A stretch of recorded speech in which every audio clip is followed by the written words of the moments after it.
We are living in strange times. Living, I think, is the most important word there, because I'm sure at least some of you listeners have asked yourself or have been wondering what exactly living is supposed to be. What's it supposed to add up to in normal times? And when you take away part of it that is generally thought to be key, what's left? Is it still the same thing? Or is it something else? And how do you understand the sum total of what you still have left? So, to speak in slightly more direct, plain terms, many of us, because of the global pandemic that is still going on, affecting us in much of the world, if not all the world, many of us have at some point, or at various points, been forced to retreat from social life or our normal lives into our own homes. We've had to reduce our lives and lock the proverbial door, or allow the door to be locked for us. I've heard it said that the passage of time has become more obvious for people who are locked down or locked in, and also this passage of time has become distorted. Our memories and dreams are doing things that they don't normally do, that we're not used to them doing. I've heard it said that as our minds are failing to create new memories, given a kind of a desert of situations, we're falling back into the pasts that live inside of us. If you believe that we're really all just atoms or matter, and that there's nothing magical or a soul or anything inside of us, then it wouldn't be too pretentious to say we're falling back into the pasts that live beneath our skin or inside our skulls.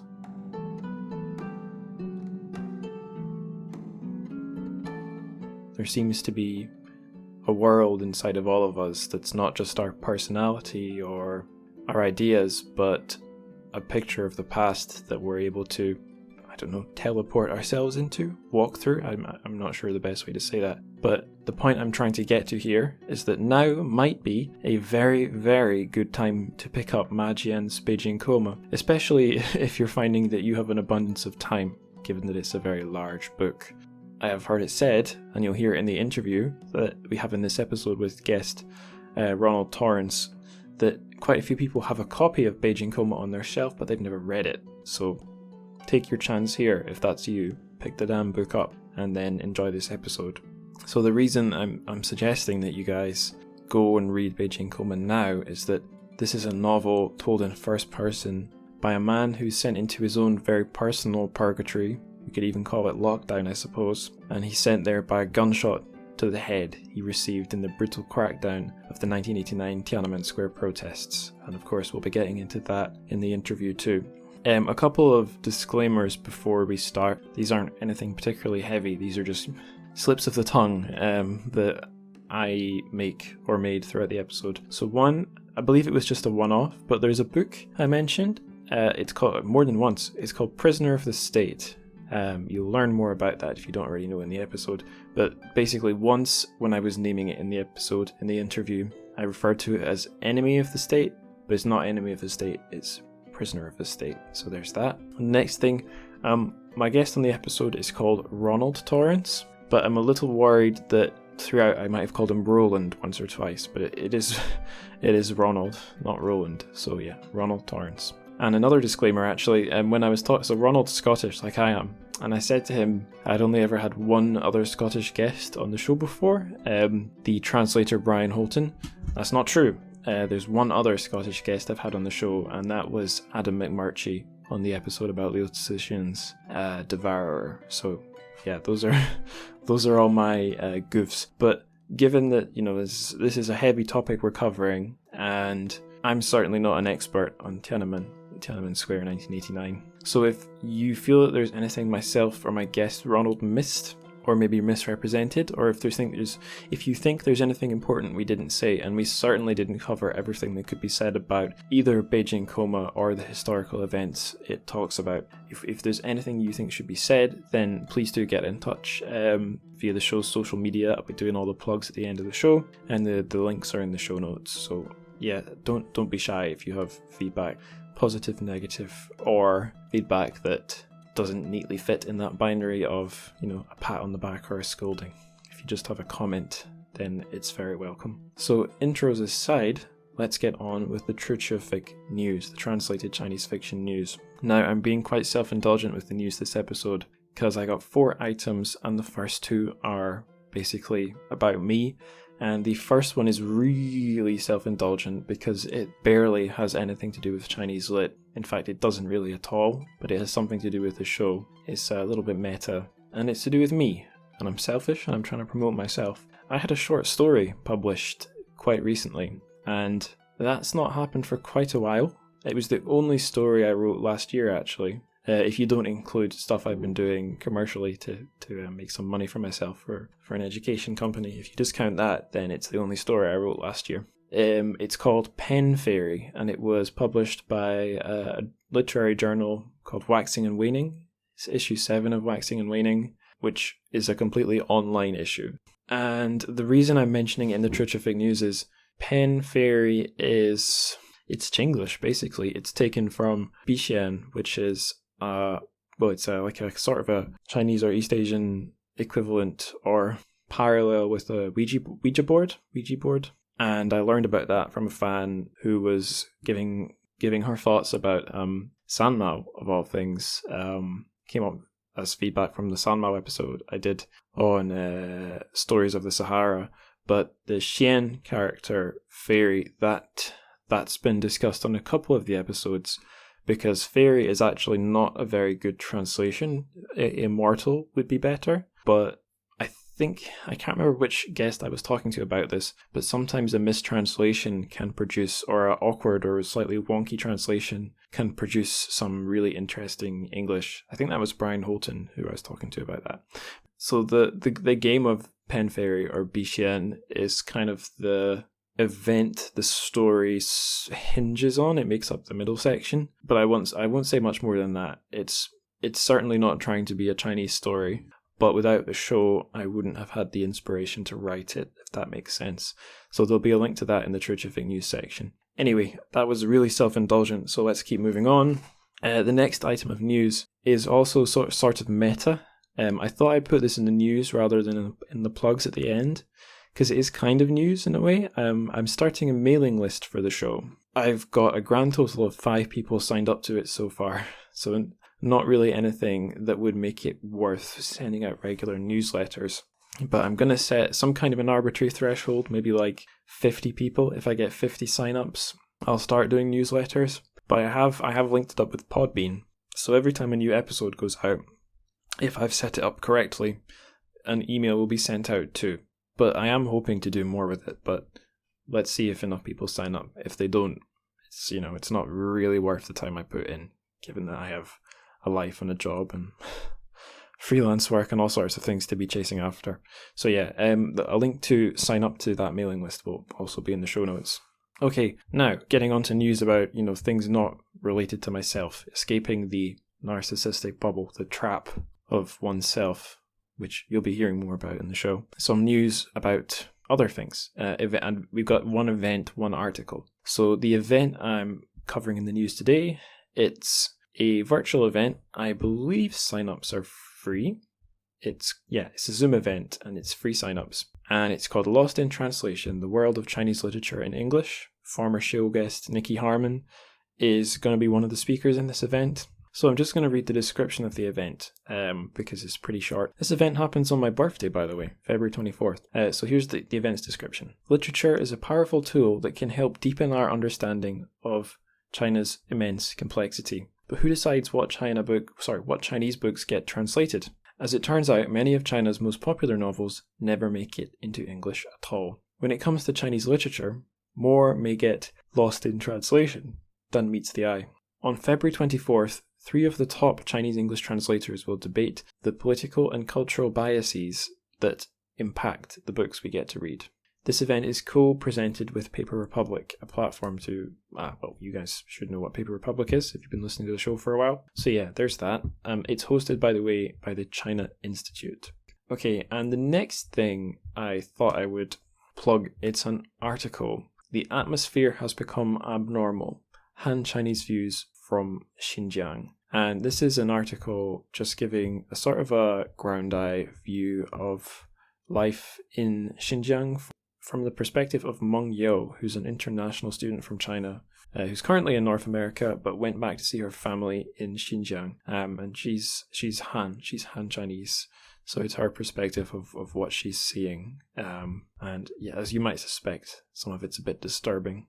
This blog post is from a series or a website called The Art of Life in Chinese Central Asia. And I haven't come across this before, but it looks really quite good. So I'm going to read the description of this blog. You guys can see what you think. The Art of Life in Chinese Central Asia is edited by Darren Byler, postdoctoral researcher at the University of Colorado, Boulder, Colorado, I've usually heard that called. Anyway, and he's doing it in collaboration with Uyghur, Han, and Kazakh scholars.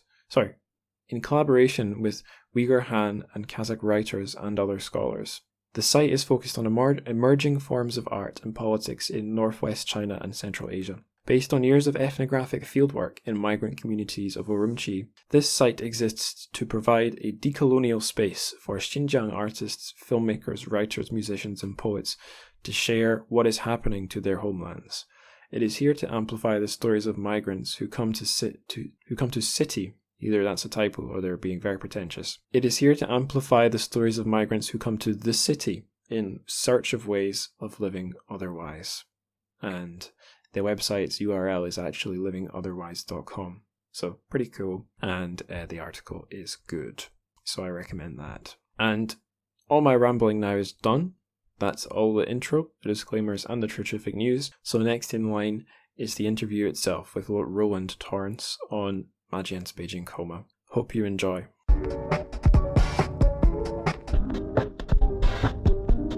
So I'm on the show with Ronald Torrance. It's the second time I've ever had a fellow Scot on the show, so pretty exciting just in and of itself. But we're going to be talking about quite a serious book. It's Beijing Coma by Ma Jian. But before we get to that, hello Ronald.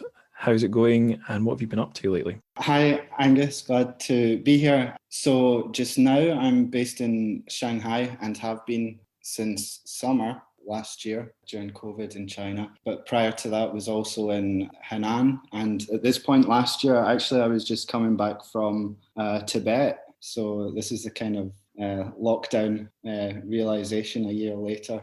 Right. So Hainan, Tibet and Shanghai. That's quite a trio. Yeah, it's quite a journey. And last year, I guess kind of traveling through Tibet while COVID was kicking off, and I actually remember listening back. I think when you were beginning the show, even that COVID was beginning to spread, Yes, yeah. I it's funny. I remember mentioning being in lockdown with lots of different guests. I can't think which episode we were on when COVID was kicking off in Wuhan, but yes, it's eerie, isn't it? All these callbacks to the calm, well, at least from a UK perspective, the calm before the storm, before it spread across the world. Yeah, especially back in Scotland, But I'm sure it will be an oral history project for someone in the future. Weirdly appropriate for this episode, actually, the way history is recorded in culture.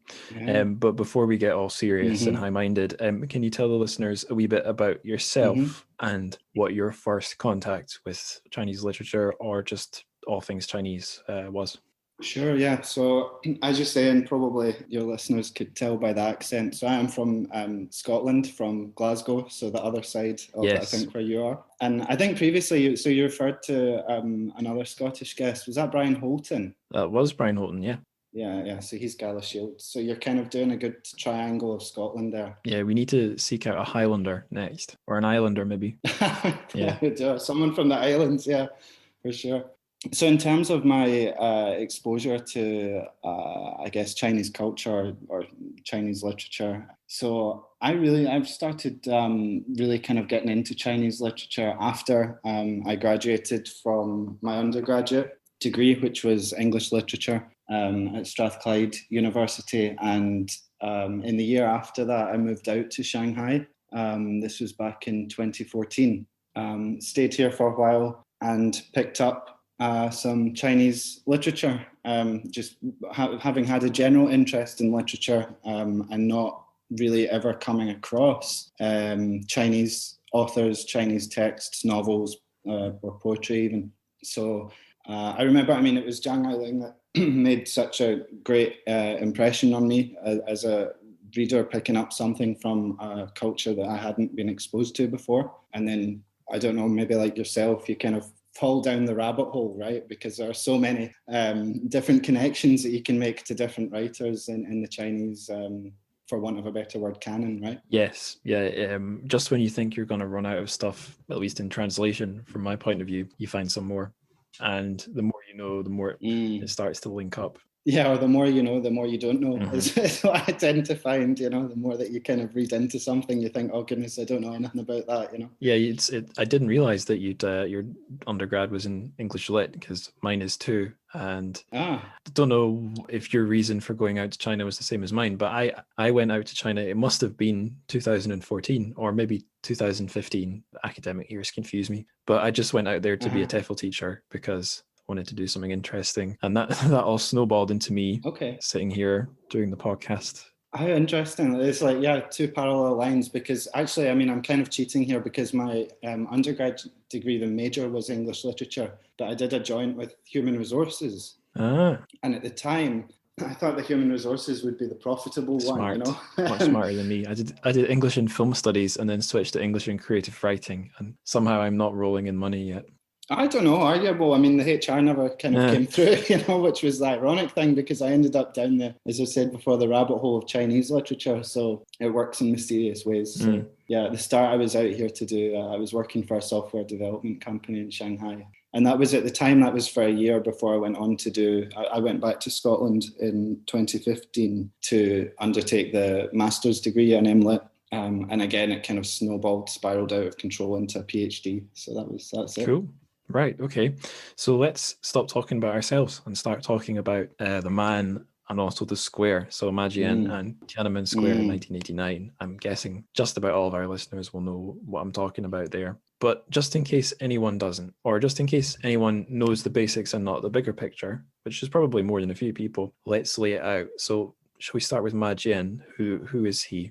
What can you tell the listeners? Okay. So Ma Jian, he was born in Qingdao, which is in Shandong province in the 50s, so just prior to the Cultural Revolution. Fast forward into the period in which he was becoming active as an artist at first, because when he was younger, he was a painter. He was part of a propaganda arts troupe and worked various kind of side jobs in Beijing. And then moving to Beijing, he moved in 1979 and was publishing in various kind of magazines, underground literary journals, and things like this. But it wasn't until the kind of early 80s that he published the short story collection Stick Out Your Tongue. And this was inspired by his travels through Tibet. And it kind of unfortunately coincided with the government's denouncement of work, which they denounced as bourgeois liberalism. So he was a bourgeois liberal. And then this text, Stick Out Your Tongue, was confiscated, destroyed, and ultimately was the reason for him being banned from the mainland. In publishing, that is. He wasn't out of the country just yet. He wasn't out of the country just yet. Yeah, actually, I wanted to ask you something about Stick Out Your Tongue, because I've not read it, and it came up when we were talking on the old Twitter DMs before. I found, just by happenstance, I don't think I was looking for it, but I found some kind of a Chinese literature sinologist guy, a Western guy, had a blog post up where he was rattling off a kind of a type of Chinese novel from a type of male Chinese writer that he found, I don't know, annoying or didn't like.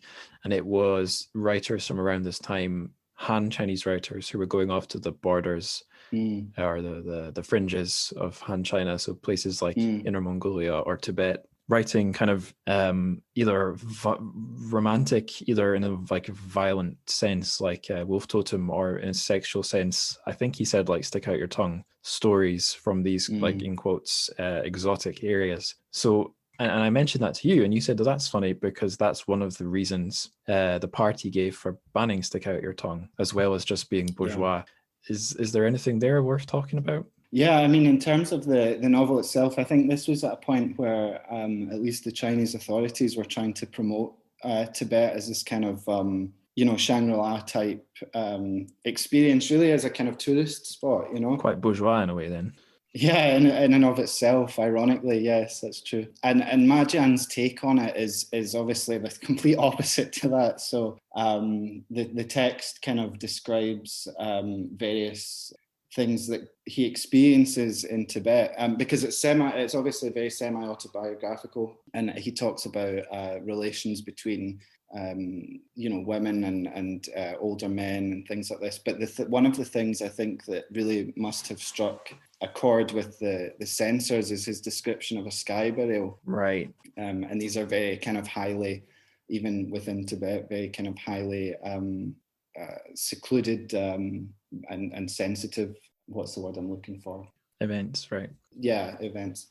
So I mean, one of the quotes about the text at the time was that it was a vulgar, obscene book that defames the image of our Tibetan compatriots, And we might come back to vulgarity and obscenity and fleshiness later. But yeah, let's focus on the book at hand, Beijing Coma. So I guess we're getting far enough through our narrative of Ma Jian's life to see how that connects to Tiananmen Square in 1989. Mm-hmm. I know a reasonable amount about Tiananmen Square because I've read, as well as fiction, I read a non-fiction book, a really interesting one that I got from Edinburgh Central Library, of all places, because I lived quite near it when I was living in Edinburgh. It's like the only library book I've read in decades, sadly enough. But it was Prisoner of the State, which is by Zhao Ziyang, who was a member of the Chinese government, who will explain who he was in a minute.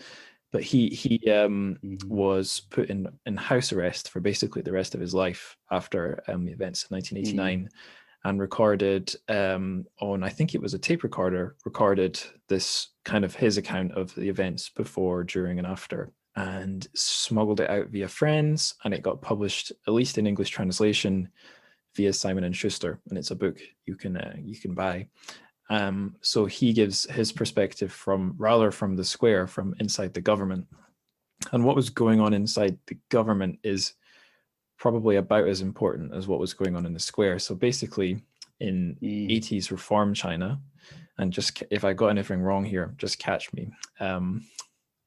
There were at least two sort of leaders in the liberal-leaning reform faction of the Communist Party. There was Hu Yaobang and Zhao Ziyang, and Hu Yaobang was the higher of the two. And he got so far, I guess, and then ended up being, I don't know exactly, sidelined, or do you know what happened to him? Was he made to resign, or was he just sort of politically sidelined? Well, I think, I mean, usually the kind of narrative is that he was politically forced to resign, right? Right. And that was it for him. Zhao Ziyang stayed in the government as an influential figure, but at some point in 1989, Hu Yaobang died, and students convened in Tiananmen Square to memorialize him, and also to kind of protest to the government for the sort of reforms Hu Yaobang was pushing for. So in one word, more freedom to open up Chinese society along like some more liberal lines. And that the dialogue with the government never really happened. They stayed in the square, more and more students gathered there, and then finally there was a massive crackdown where who knows how many people were killed, and it's since been sort of erased from the collective memory by censorship. That's a very brief, I know I wasn't very brief there, but that was about as condensed as I could get it. Is there anything else we should add? Yeah, I think just in terms of the scale, perhaps, of the protest itself, because of course people, whenever they hear the Tiananmen Square protests, or known by other names as well, June the 4th incident, Tiananmen Square incident, it wasn't just in Beijing, although that was really the center point of it. I mean, there were other demonstrations in other cities in China, like in Shanghai, Nanjing, Xi'an, and Chengdu as well. Chengdu as well was it? I mean, Louisa Lim writes about this in her book from a few years ago, the kind of effects and the impacts of the Chengdu protests as well. I was just going to say, I had a slight Jiang Zemin obsession in my last year I was a toad worshipper my last year in Shanghai, and I learned, I think it was possibly through Enemy of the State, I'm not sure, but I learned one reason he rose to, or supposedly one reason he rose to become the leader of China, the next leader of China, was he handled the Shanghai protests quite well, and there was no mass incident or killing or anything. Whereas I believe in Chengdu, there was quite a brutal crackdown, but it's sort of overshadowed and not as well documented as what happened in Beijing. Yeah, I mean, this exposition of it, I guess, that Louisa Lim kind of draws upon, she is writing that in 2014, and it's fairly new, it's new material. So, you're talking a good 20 years after the event itself. So, these things are still being uncovered. Right. That's probably a good point to emphasize, as much as we're able to say in a few minutes on a podcast, and even as much as Ma Jian's able to cover in a massive novel, there's a huge sort of, I feel like the monumental nature of this event in Chinese history, even in world history, probably can't be understated. It's huge. And I guess the book does get some of that across when, like, the rock star Cui Jian shows up at the square. It's a huge cultural event as well as political. It was Cui Jian, wasn't it? Yeah, it was. Yeah, his kind of anthem to the students, right? Nothing to my name. Chinese translation of it escapes me a bit, but this was the kind of centerpiece of it, and very kind of interesting that it's highlighted insofar as, these kind of student demonstrations always are accompanied by, always have a musical accompaniment, right? Right. Yeah. In fact, this isn't the first Tiananmen story I've read. It's the second one that's translated from Chinese. The first one was Bao Shu's story, translated by Ken Liu. English title's really long. What is it? What has Paschaling Kinder Light appear? It's not just about Tiananmen, but it appears. But the first Tiananmen story I ever read was Do Not Say We Have Nothing by Madeline Thien. Sorry if I'm saying her surname wrong. But yeah, the title of that one is a song, but it's not a rock song. It's maybe got more in common with what a lot of the students were singing, which were old socialist and workers and revolutionary songs, which makes things all the more sad that it was a communist party that cracked down on them. But before I get completely miserable, and before the whole podcast becomes about just history, I'll ask you a two-pronged question. Probably with two quite different answers. How did you first learn, when you were probably quite young like me, what were the first instances where you heard about June 4th and Tiananmen Square? And then when were the first instances when you heard about Beijing Coma, if you can remember? Okay, so in terms of Tiananmen Square, it's kind of, as you've said previously, it's got this kind of epic proportion to it. It's got this historical epicness or sense of a landmark event about it, and probably we'll come back to the idea of landmarks and things like this. But probably the thing that people would recognize the most from it is the tank man image. Yeah. Of the single solitary figure in front of the line of 4 tanks. And of course, that image has been disseminated so much now that if you expand out, you can see the whole of the square and this huge line of tanks progressing towards them. So, I mean, I don't know, I can't quite remember a specific point at which I first became aware of it, but it's just something that seemed to be, even as I was growing up, you see it in newsreels, you see it in, events that shaped the century or whatever. So it's something that kind of is in the background and then comes to the focus when you go down the route of learning about history, learning about other countries' histories as well. Yeah, it was in the sort of, like, to my mind anyway, when I was a kid, it was in the sort of collective vague awareness of communist China being a communist, modern China being a communist country. I knew that, the government did something bad at a place called Tiananmen Square. They drove some tanks at some people. I guess they must be bad. probably along the same lines of hearing about free Tibet and thinking, the Chinese government does something bad to Tibet. Maybe Tibet should be free, and never for, why would I look into it any further than that? And then maybe even when the 2008 Olympics rolled around, I became vaguely more aware of the specifics, but only really vaguely. And Beijing Coma, I guess I must have heard something about it when it came out, or the year after, long before I ever knew I was going to be living in China for so long, or before I was interested in it. But I remember misunderstanding the premise. I thought the premise was a little bit like the film Goodbye Lenin. I thought the premise was that this guy gets knocked out at Tiananmen Square, goes to sleep, or goes into a coma until 2008, wakes up and finds China to be a new country. But it's not really what the book's about at all. Yeah. That's a kind of a good imperfect analogy with Goodbye Lenin. I think if I remember that film right, they're kind of modifying life around him, right? It's a brother and sister who are there. I guess they're like 20 somethings, and they're living with their mother, who's really devoted to the East German regime, like she does.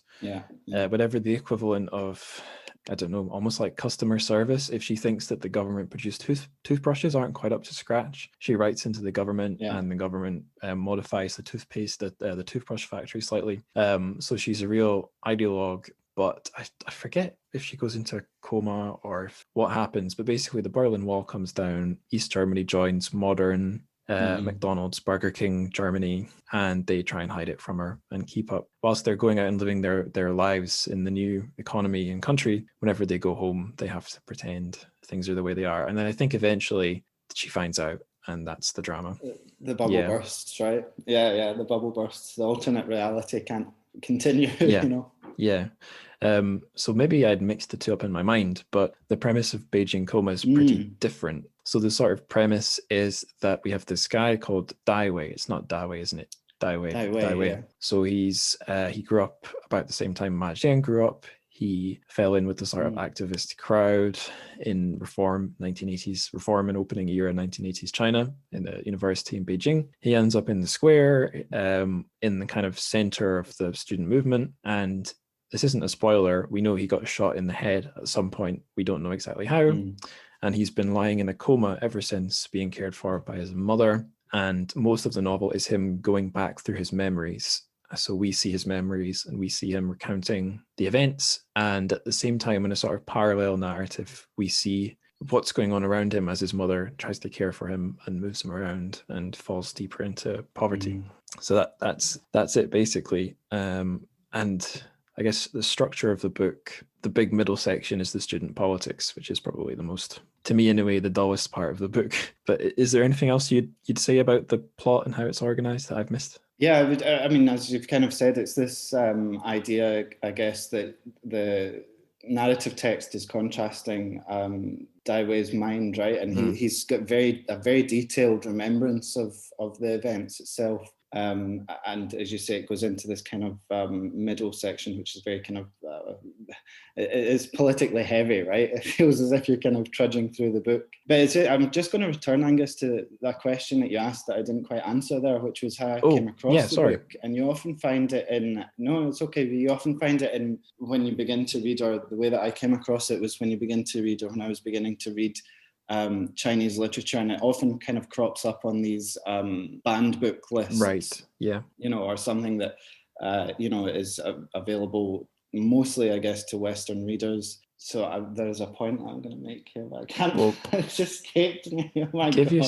Give yourself a minute, and then if it comes to you, great. If not, it'll probably come to you later. What was the point I was going to make? No, I'll put a note and I'll come back to it. But yeah, what you've said made me think actually something I was meaning to say. So when I started the podcast, I did not want to dive into sort of like banned in China stuff, like, I don't know, Wild Swans, and this book actually. I did want to do stuff that was edgy, or maybe authors who went on to sort of get silenced. But I didn't want to do like go to Westerner reads a book about how awful communist China is. Not because I think those books are bad, but I was trying to, I'd just come back from, well, I say just come back. I'd been back from China for about half a year and really couldn't shut up about how different it is from your average layperson's perception of the country. And I was, trying not to be the stupid kid coming back from his gap year who would never stop talking about his gap year. And one way to do that was the podcast. But I feel like now that we're almost 50 episodes in, it's a decent time to to go to the more, in quotes, obvious choices, the banned in China books, because I would never want to. Yeah, you're kind of unburying your trauma, right? You're unburying your gap year trauma now. More gap, half decade almost, something like 3.5 years. Yeah. I wouldn't call it trauma. Yeah, the point, sorry, Angus, the point that I was going to make, I think kind of, you've reminded me, it kind of answers the question as to who does this book like appeal to and what is the audience? Do you know what I mean? Like, what is the audience for this text? And you can be attracted to this book, but what I notice a lot is that people who pick up this book tend not to read it, or at least it tends to be kept on the shelf, you know, as a kind of like, it's a bit of a symbolic tome on people's bookshelves where they say, oh, have you read Beijing Coma? And they say, oh no, I need to get to that one, or I need to put a bit of time aside to deal with that. So it kind of comes with a whole background of baggage in a way, as it is as a text, and to who it appeals to. Yeah, it's sort of sitting there just like that way on your shelf, uncontained, vegetative. Yeah. When I picked up the book, so I was I was doing a master's in publishing, and I decided my dissertation was going to be on translated Chinese sci-fi, but with not many clear ideas about what academic reading I could do. I thought, well, I'll buy as many of these, as much translated Chinese fiction as I can on the cheap. And I suppose now that now you've mentioned that would explain why such a big book like Beijing Coma was so cheap secondhand. Probably lots of unread copies floating around. But yeah, so I picked that one up. That would have been like, well before the virus. Sat on my shelf for more than a year, possibly up to 2 years before I finally picked it up, because I knew we were going to do this episode. And yeah, so in a way I was intending to read it, but I wasn't reading it because I was expecting a lot of fun. I was reading it for some sort of a high-minded purpose, talking about it on a podcast rather than, in a sense, that's what I do with all my translated Chinese fiction. But I think this one, I really needed to kick up the bum to get started on it. Yeah, I mean, it's not a kind of, it's not a book that you go to if you want to read something for fun, right? Mm-hmm. Yeah, and it maybe doesn't help that the cover is like, it's all sort of beigey brown. It's a picture of some flasks on a bench, so it's not even presented as something, I don't know, wild or rebellious. And in a way, it's not. It does have some artistic flourishes, but it's a pretty sober-minded book. It's like a book on a mission, I felt. Yeah, and just a kind of question back to you, because your area is publishing, which is something that I don't actually know a great deal about. It's not my area at all. But I suspect that there is something to do with these texts and how they appeal to certain audiences. And it's probably the thing that you say about the cover is very interesting, because you're right, I think that's the 2008 version you're talking about, the vintage cover with the kind of brown dulcet tones. The republished version from 2018 has a very bright blue cover with a stylized sparrow or dove by Ai Weiwei. Ah, right, okay. A Trump supporter. So I've kind of sexed it up a bit, right? Yeah, I'm just looking for that right now. Oh yeah, I see it. Yeah, it looks like an Ai Weiwei. It's a scribble. It's a wonder they didn't put a cage on it, but yeah, Maybe they've done that thing where the inside has a cage, and then if you flick the pages back and forth, the bird's in the cage. Inside the cage. Yeah, I've Googled it. There's another one with a bird. It's really naff. It's a bird with like light bursting out of its beak. Right, okay. If you just Google 2018 Beijing Coma, you'll see it. It's a bit wonky. I don't really like it. Oh yeah, gosh. It's not very good, is it? It makes the brown one look actually quite palatable, yeah. There's another one. It's popping up here in my results. It's the same vintage cover, but the words Beijing Coma are in red, and they're in more sort of I don't know what you call it, like in quote marks, Oriental script. It looks more Arabic to me than Asian. But my copy, I think there's a reason why it has a fairly plain design. There's an also by Ma Jian bit on the back, and it's got the vintage editions of Stick Out Your Tongue, The Noodle Maker, Red Dust, and The Dark Road, and they're all like a matching uniform design. So I think first thing I'd say as a publisher is, nice minimalist uniform designs. It's kind of penguin-esque in a way. Quite like it. But from like a who's it for perspective, yeah, I actually did look at this in my dissertation. I was looking at the paratexts of books, and I kind of clung to that because there is some academic writing on paratexts, and it is extremely applicable to packaging Chinese lit into English. So paratexts are all the text outside the work itself. So they could be by the author, like an intro, or they could be by the publishers, like the publishing company's editor, or like the blurb, or they could be by the marketing department, so the quotes that they put on the cover. And what I generally found is that paratexts of Chinese genre fiction, so sci-fi or also like crime stuff, will have more they will either present China positively or from a neutral kind of it's just literature, enjoy it as it is perspective, which I was framing as, this is breaking the convention in a way, because a lot of Chinese literary fiction will be packaged as being sort of abandoned China book, or as being rebellious or subversive, which is good if it's a book like Beijing, Coma, where that applies. But I was finding sometimes it was either being applied to books that were not really rebellious books, or it was presenting a work which is very multifaceted as just banned in China. And that's it's a bit depressing, because I was trying to argue, I don't think I did it very coherently, but in this day and age, we all live in our little ideological bubbles, and we are kind of drifting into a Cold War. So do you really just want to, or if you walk into the bookshop and all the China books say, this is the book to overthrow the evil communist regime, are you really learning anything about China, or are you just staying in your bubble? But the quotes on the back of this one, I think, are pretty good.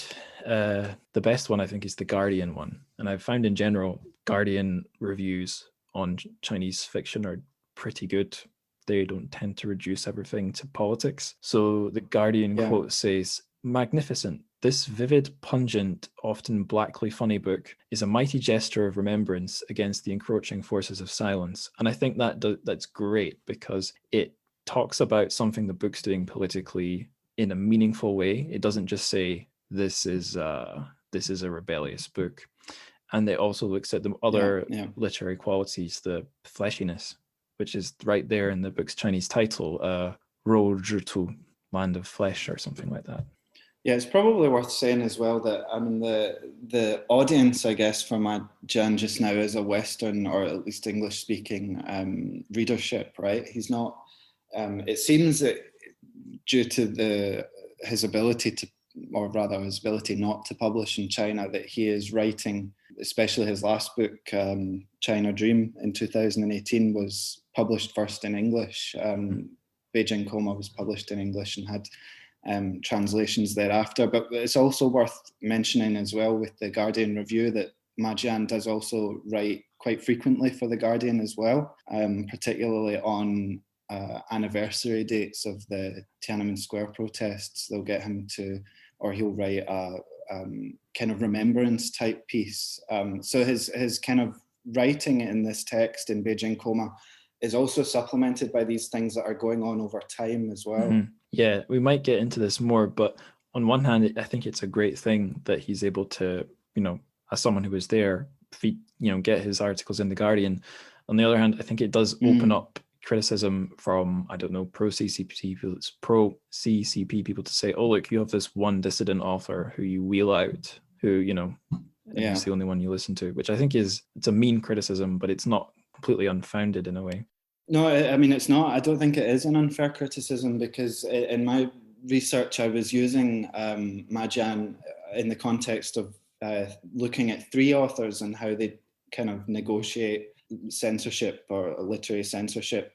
And I went into my research thinking that Ma Jian would have been the one with the most difficult job, because he's in exile, he's out with the system, he's kind of writing for a Western readership. Right. There's not much readership inside. But as it turns out, one of the other authors who you've looked at in a previous show, Mo Yan, I think you did an episode on Mo Yan with Leila, right? Leila Heward. Yeah, the lady with a completely non-Chinese name that sounds like awesome in Mandarin. She's very, very good with Mo Yan as well. Her work is really good. She's doing some really interesting stuff. But anyway, so I was looking at Mo Yan, and the third author is Yan Liang Ke. Right. So what I found surprising was that, this is just my view, I guess, but I actually think that Mo Yen has the most difficult job out of all three. Yeah, I know what you mean. The phrase "path of most or least resistance" is popping into my head. So I'm not trying to Yes. belittle Ma Jian, but yeah, he's publishing an environment that wants his writing. Whereas I've heard, like, I watched an Yes. interview with Yan Lianke where he basically says, "Yeah, no one I know wants anything to do with me. My stuff can sometimes get published, and it can certainly be published in English translation. But like, I've not just killed off my professional life here. I've chosen to be unpopular, but I'm just going to stick with it." And I guess Mo Yan, he's respected, but I would imagine he's constantly having to walk some kind of a middle path, which, that's harder.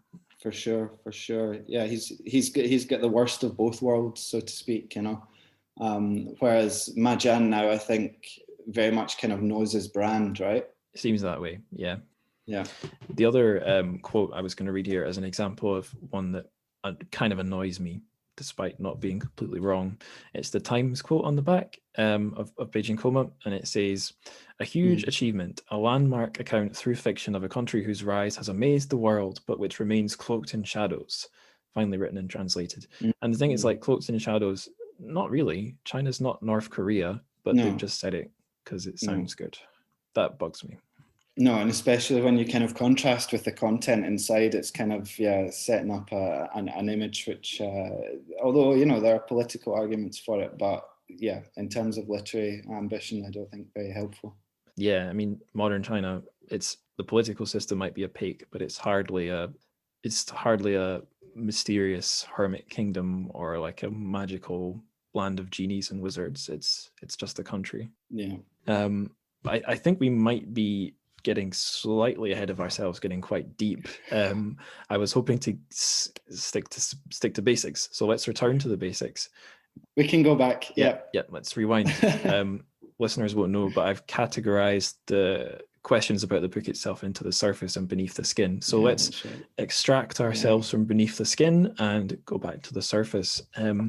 What do you think the book's strengths and weaknesses are? Or to be even more pedestrian, what do you like about it? What do you not like about it? Yeah, so I think one of the things that we've kind of touched on is the kind of length of it, which sounds silly for talking about a novel, narrative text, but I've read as well complaints of the book of people that have reviewed it, saying that it could have done with a good edit, and I think that they're not kind of unfounded criticisms of the text. I mean, it's easy to be kind of critical of a big weighty tome, but it does a lot of things very well too. So, I mean, I guess the thing that it has as its strength is it's a kind of extraordinary example of this alternative narrative from the official narrative in China, right? And I think it might be helpful to think about these two different ways in which history is viewed within the context of China and then from out with, right? Yeah. And you can understand that writers would be kind of reluctant as well to pursue it's not an alternate, I mean, it's just a different view of history from out with China, but you can see with the reception that Ma Jian has received for this book that it would be a kind of unpopular route to go down, right? But it does stand as this kind of example of text which is capturing a moment which is not accessible within the mainland. For sure, yeah. I think I remember when I was looking up, trying to get the two Chinese titles of the book, because there's the original, which means something like Land of Flesh or something, and then I think it picked up its English title into the Chinese. I had it Beijing Zhuren, so like Beijing vegetative comatose person or something. But when I was trying to Google or Baidu search with my very shaky Chinese, I think I was seeing people Googling for like Tiananmen movies or fiction to try and see what's out there. And I think actually some commentary in English mentioned as well. There's a pretty scant scattering of stuff, even in English, but in Chinese as well, that covers it. Because I mean, even if you could, where would you even begin? Like, how the hell would you make a movie about it without doing something disrespectful? Never mind inaccurate. Yeah, and even more so when it comes to the kind of academic reception that Beijing, Coma, and even Ma Jian kind of generally has. He doesn't have, at least from my research or what I can see, he doesn't have a huge amount of academic backing behind him, which is unusual, especially, again, I mean, I'm thinking about him in context of other Chinese writers who have a kind of wealth of information behind or research that has been done on their work. But with Ma Jian, he seems to somehow avoid that. I mean, there are one or two fairly big names in there that write about him, but it's far less than certainly his contemporaries. And then again, when you're looking at texts which deal with this particular moment in time, we've talked about Madeleine Thien, but the only other name that kind of comes to mind is Shen Kui's Death Feud, which is about Tiananmen as well. Right. Further to that, it's a kind of off topic. I mean, I think I would need to check the source again, but Yan Lianke was quoted once as saying that he doesn't necessarily want to write a novel about Tiananmen because it's something that he feels that Western readers would expect from him, you know, so he wants to kind of avoid that. Yeah, it's too obvious in a way. If readers want something, well, that's not long and is maybe not what one would expect, that sci-fi story I mentioned, Bao Shu's What Has Partial and Kind of Light Appear, it's a wonderful story, and it's not all about Tiananmen, but listeners, you can read that in Ken Liu's Broken Stars anthology. That's where it's available in print. And yeah, it's not, I don't think it's available online as text anywhere. So that one's really something. And it's written in Chinese, but not published in the mainland, you know, for obvious reasons. But it does some similar things to Beijing Coma, actually. It has some like real, it's an alternative history because time is moving backwards. I should probably say that. I don't know, because some things go in normal forwards time, other things go backwards. It's confusing. Yeah, I mean, but the novel itself is confusing. It's a kind of, it plays about with time and space and place as well, right? So it's not, you're never kind of exactly clear where you are in the text, and that's also complicated by the kind of narrative that's going on with the main character Dai when he's in the coma, because also for him, he's the narrative voice, so you're seeing it through the perspective of someone in a coma as well, you know. So what Ma Jian's doing here is he's playing about very cleverly with ideas of like memory and who remembers events and how are they remembered, where, you know, what do places look like, and then what happens when they change, right? Yes, going back to strengths and weaknesses of the book, one of the bits where I really felt like it was a literary book as well as a political book was towards the end, when things take a little bit of a mystical bent, and Dai Wei is thinking about how you can understand your life, and he said, I don't have a quote, but the writer Ma Jian through Dai Wei says something like, the only way to understand life and time is to go backwards through it. That's the only way you can get a full perspective. But living people can't do that. They're too caught up in the mundane world. They can only go slowly forwards towards their own deaths. But Dai Wei is, in a way, he's the lucky one because he's shut off from the world. All he's got is memory, and he's able to use memory to travel backwards through time. So that is a really weird parallel, actually, to Bao Shu's story. Now you mention it, but the thing I was going to mention is Bao Shu does a similar thing. He has real characters from the events feature. So, oh no, who there was that dissident intellectual who passed away of cancer a few years ago. Liu Xiaobo. Yes, Liu Xiaobo is a sort of a side character there, just like in Beijing Coma, where you have Cui Jian and you have all the different figures from the government being name dropped very regularly. Rewinding again, we're starting to get all deep again. Let's go back to another question I've got here on my piece of paper. What do you think of the book as a political act? I guess we've covered that a bit already. And B, as a landmark work, in quote. Yeah, so I think in terms of a political act, I mean, how do you write about this event without being political, given the context? That's not to say that any reference to Tiananmen is in and of itself a political act, but when you are writing about the events in the square with such visceral kind of realness that Ma Jian approaches his subject with, it's difficult not to see it as a political act, and it's of course reinforced by his not continuation, that's the wrong word, but it's reinforced by the things that he has written since the publication of the book, and the position that he now takes in exile, and maybe kind of get onto that as well. But it seems that, the argument would be that even if it wasn't considered a political act and just a literary novel, then the author himself has kind of asserted it as a political text or as a political act against a country from which he is now not part of, either through force or by choice, right? Mm-hmm. And how about I guess we've talked about this a bit, but as a landmark in literary history, because I'm just thinking this one came out, it was around the time of the Beijing Olympics, or certainly when China was in, yes, here we go, first published in Great Britain in 2008 by Chatto and Windus, and then this vintage edition, or vintage, took it on in 2009, and then the edition I'm holding is 2014.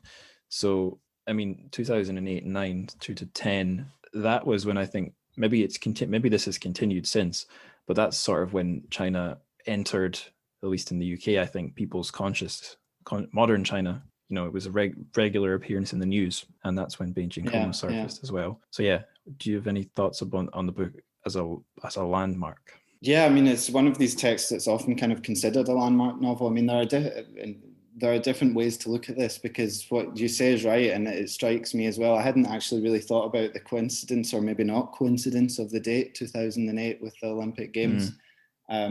What's interesting with Ma Jian's, and the reason that it makes that interesting, I think, is that Ma Jian's work, the way in which it is translated is slightly different. You can correct me if I'm wrong here, but slightly different from most Chinese literature that is translated, whereby it's usually written in Chinese and then translated maybe on average kind of 3-4 years later.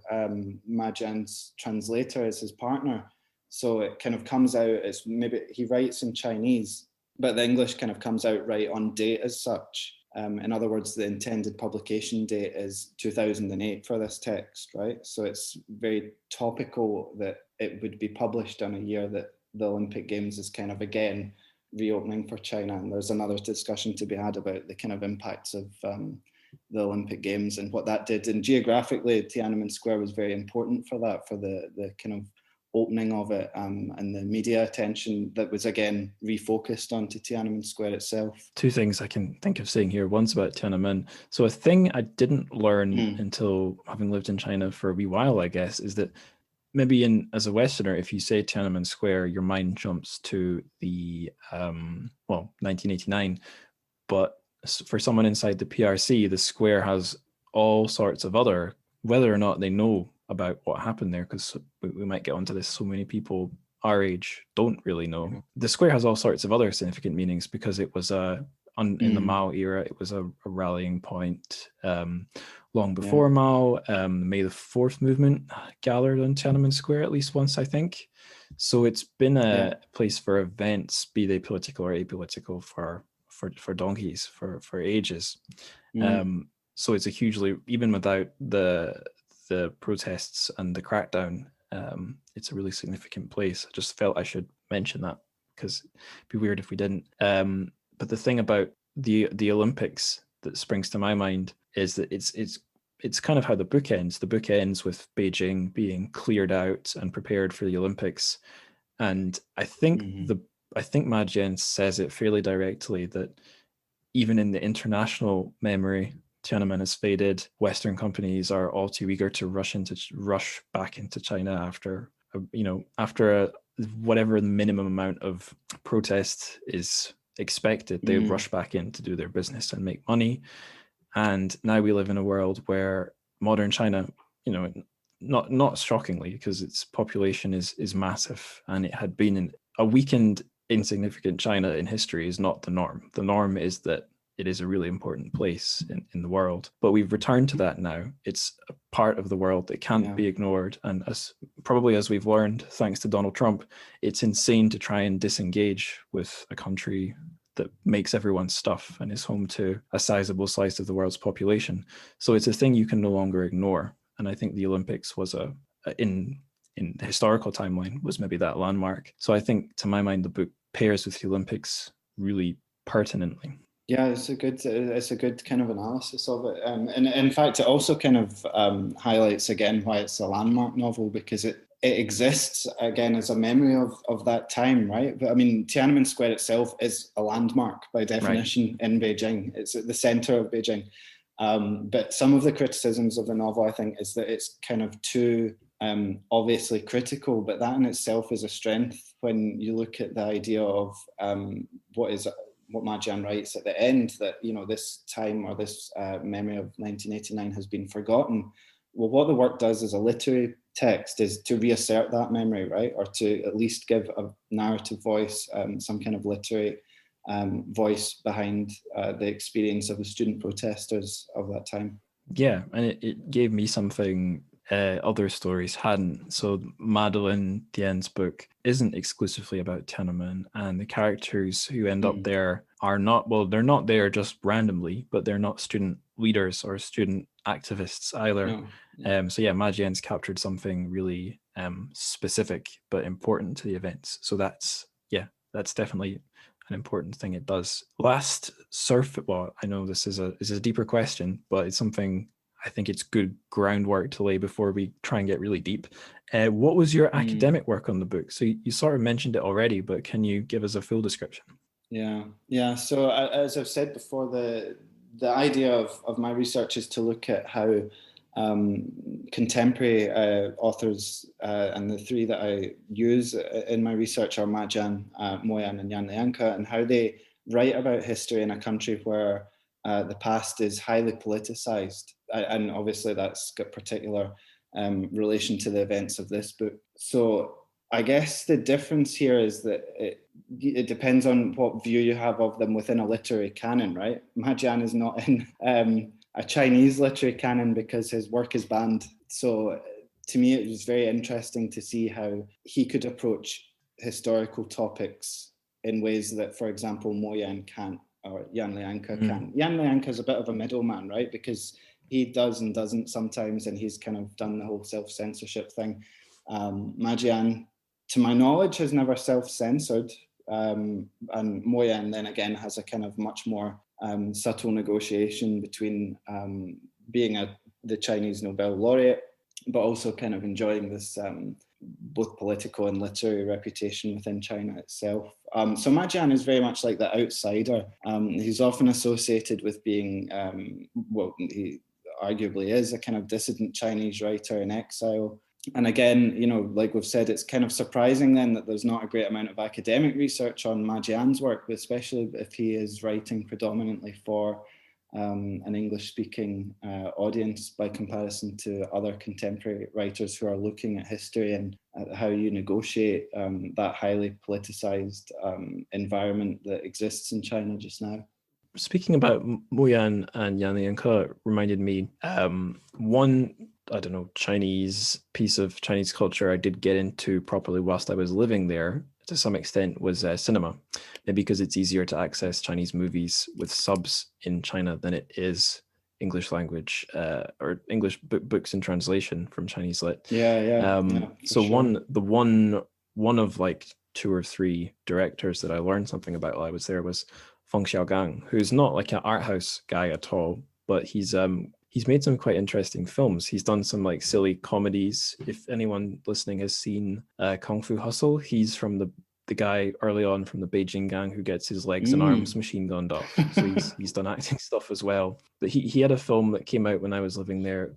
The English name was an interesting translation where they did some historical substitution. It was called I Am Not Madame Bovary. I think the Chinese one, I'm going to embarrass myself here probably, Wobusha Panjin Lian. If it's not Panjin Lian, it's a lady from Water Margin who shames her husband or something. So probably a lot of our Chinese listeners will be screaming at me for mispronouncing her name. But anyway, he made this movie about a peasant woman, basically, played by Fan Bingbing, I think. Anyway, forget that. This Chinese peasant woman who is cheated by her husband and goes on a sort of a legal crusade to get recognition or compensation. And she takes it step by step of the government all the way to the top. And the local government, especially the guys she's dealing with, are corrupt. and she does that thing where she does a pilgrimage to Beijing to try and speak at the NCCP, the big meeting of all the delegates from around the country where they rubber stamp various proposals as she goes to that. And I think I read an article or two about it, like how it's amazing he's able to make this film and how he's negotiated what you can and can't make books or movies about. But I think the way one factor for Feng Xiaogang is that he's respected and well connected. He has whatever the equivalent of like some protection is. So maybe a little bit like Mo Yan. If you're the Chinese Nobel laureate, how's it going to look if you get thrown in jail for writing about the Cultural Revolution? It's bad press. Or even if you look at, you're not looking at the press angle, he might have friends in higher up who wouldn't want, who like his writing or like him and wouldn't want to throw him in jail, whereas a nobody might not be able to write these things or make these movies. But it's so opaque, you would never know.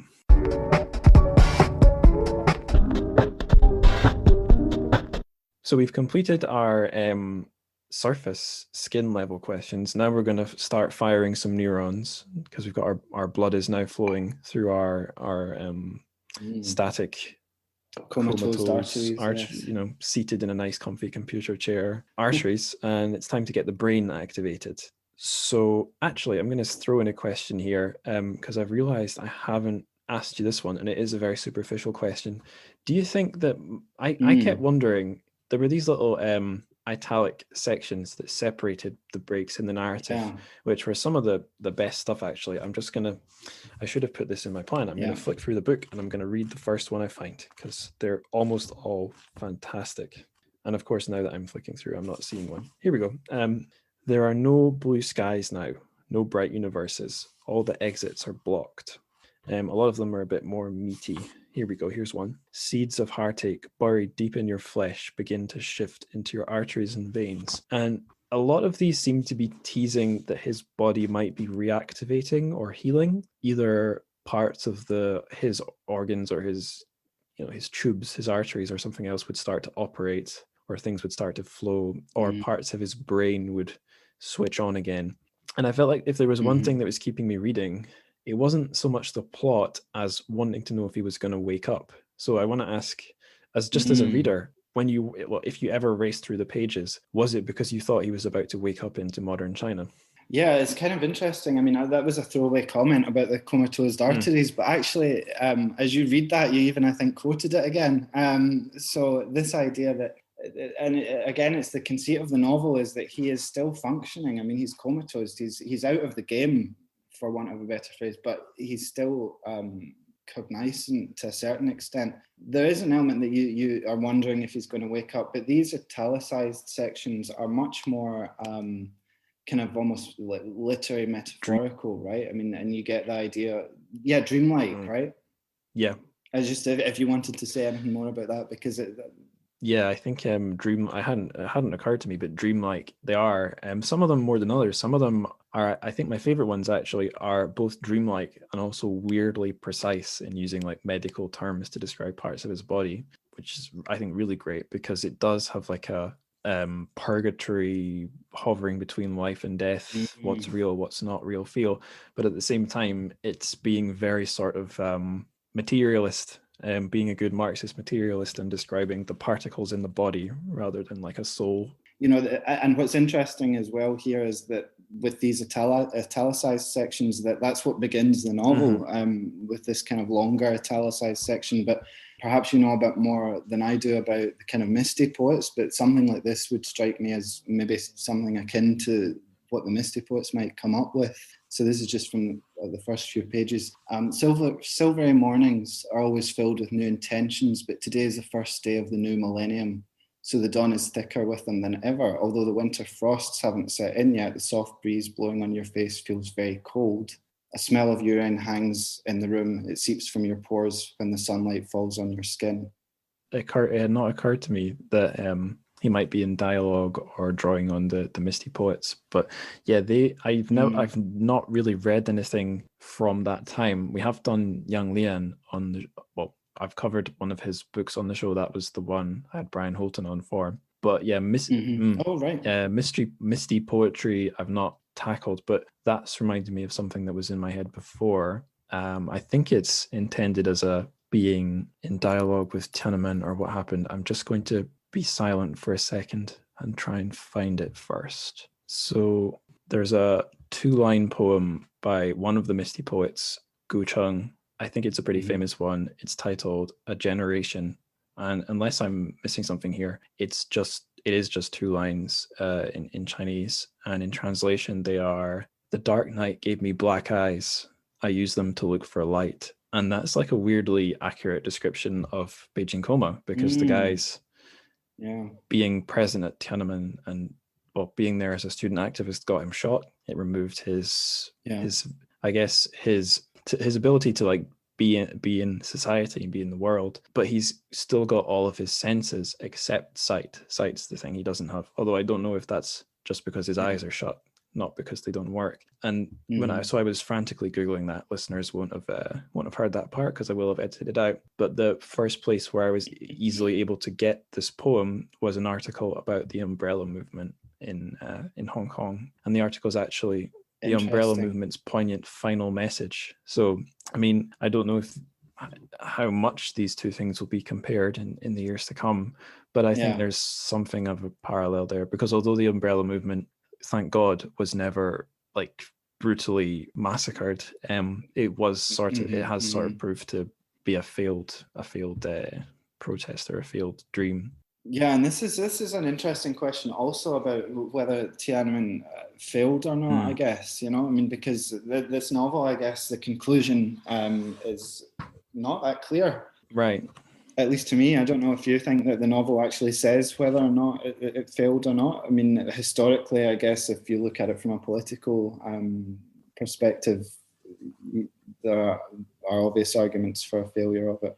There's victories in terms of power, and then there's moral victories. And I would say, like, if I had to come down on a side, I'd say it was a failure, because they didn't get freedom and they were treated horribly. But if you're looking for a moral victor and a moral loser, then the Chinese government is definitely the moral loser, and they must know it, because they didn't dare do that again in Hong Kong. I think exactly because they knew it would be the bad PR that would finish them off. Especially now that you've got the internet, you can't, it's not just international film crews with film cameras. It would be people with their phones.